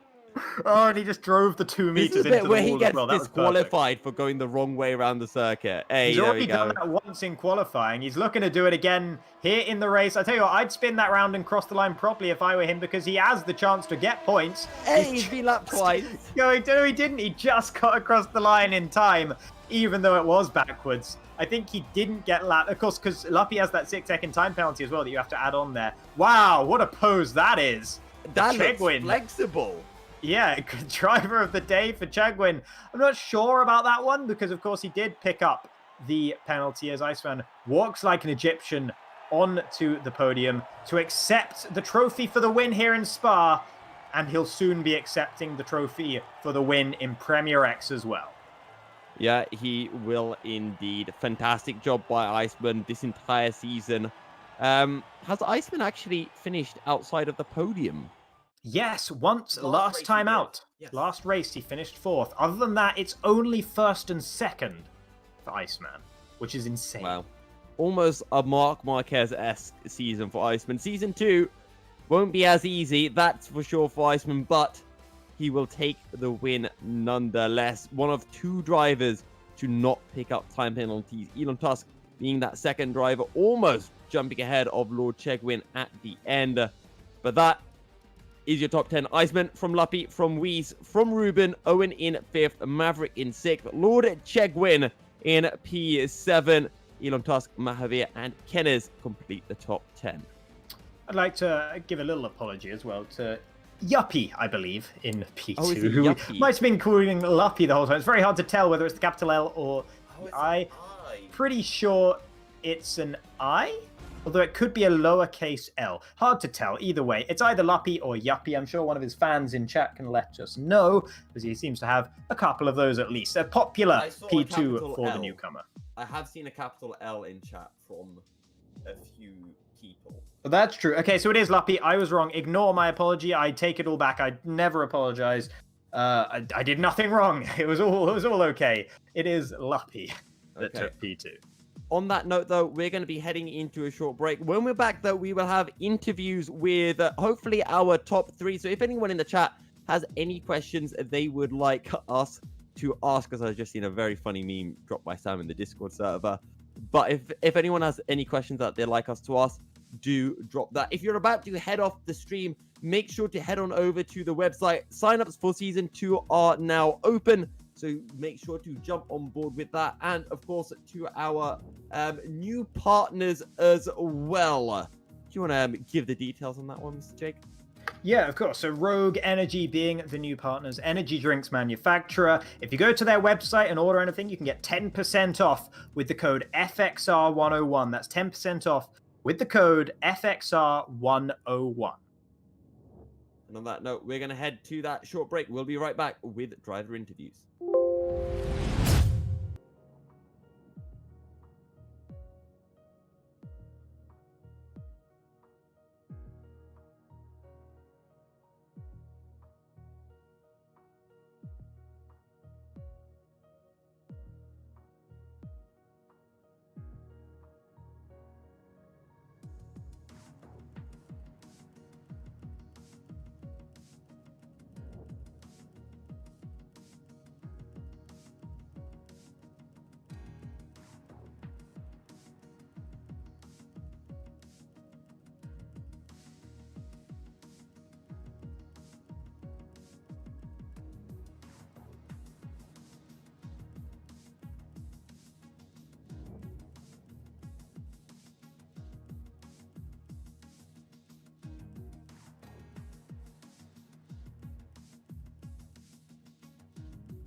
We are back with our post-race interviews. Our top three were Iceman, Luppy, and Weiss Racing. However, joining us for our interviews is our Premier X champion, Iceman, fourth place man, Ruben, and then Maverick, who finished in P6. We'll kick things off with our newly crowned champion, Iceman. Congrats on taking the Premier X championship. It's been a long season, I guess, for you, but you take the win at the end.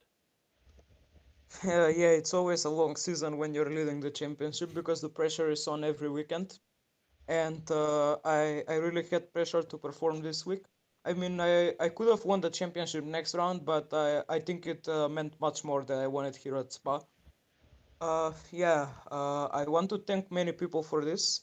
I mean, I'm not esports level yet, but I'm hopefully this is a one big step on that journey, and hopefully I'll be there in the near future. But this is my first league racing championship, and it means a lot to me. I want to thank my family, my whole family, for the ongoing support, watching me every Friday, and for the kind messages. And mostly I want to thank my father, my mother, and my sister, because they've been here through the whole journey. Even when I was in karting, they sacrificed a lot of time and money for me to drive, and they have supported me every step of the way. So a big thank you. I would also like to thank my karting instructors who taught me how to drive, as well as my team, Sidemax Motorworks. They've done a lot for me, and they've given me confidence to perform every race, helped me when I had issues. So yeah, I just want to thank all of them. Well, I'm sure they are very grateful for the thanks and very proud as well of your title. Going to the race more specifically, you were ahead. Luppy was closing in on you lap after lap. And then what happened with your in-lap? Because Luppy found so much time. So I was just wondering if you had any issues with your outlap, because you did pit one lap earlier. So we assumed that you would have the pace on the fresher tires. No, I think I'm just not used to using the whole fuel, in like one lap. I think that's why I struggle, when we're racing online in 5-lappers. But I just did like the normal procedure. I didn't push any harder, and yeah, I think that's why he got up front. But the whole race was just to finish safely. Basically, that was the goal. I mean, the win is very nice. I'm very happy about it, but my goal just was to get the title. Well, you certainly achieved your goal. Thank you very much, Iceman. Moving on to Ruben. Well, when I spoke to you, Ruben, you were saying that you could hope for maybe that win at Brazil. You said that Spa most likely wouldn't be your best track. Either way, a P4 for you. Are you happy with that one? No, not really. I don't know if it was a brain fart or anything at the start, but I started on -3 laps of fuel and had to run the entire race on lean fuel, which made me extremely slow on the straights. I was actually quite rapid in the corners, I feel. And then with about the lap and 2 laps to go, I got it back to standard when it got back to 0, and I had pace again. Started to catch Weiss in front, but it was too late. Too little, too late. It could have been more. Well, that does sound like a bit of a glitch, and I guess there's just nothing you can do. It happens either way. I mean, a great recovery drive from yourself. You had a couple of battles, but I'm guessing just with having to run a lead, it was near on impossible to defend. Yeah, no, it was like being a Ferrari on the straights in real life. It was horrible. I couldn't do anything. Mm-hmm. Well, speaking of Ferraris, Maverick, P6. I just want to start off with this because, I mean, we have a question, and I'm guessing it's someone who knows you. John Stones is asking, Maverick, why are you so slow? The question is from wing damage. Well, the answer, Okay. I should say. Me and Ruben had a little bit of an incident where he went on my inside in the bus stop chicane when I was going into the pits, and I had to cut the track, and I missed the entry and hit the wall, which was interesting. Blame And it on me. I forgot to and then I forgot to change it, and everything went wrong. Well, it all started bad for me anyway when I got that 5-place grid penalty in qualifying for being brake checked, which isn't the best way to start. And then the race just went from bad to worse when AT UK turned in on me. But I mean, 6th place better than nothing. It could be worse.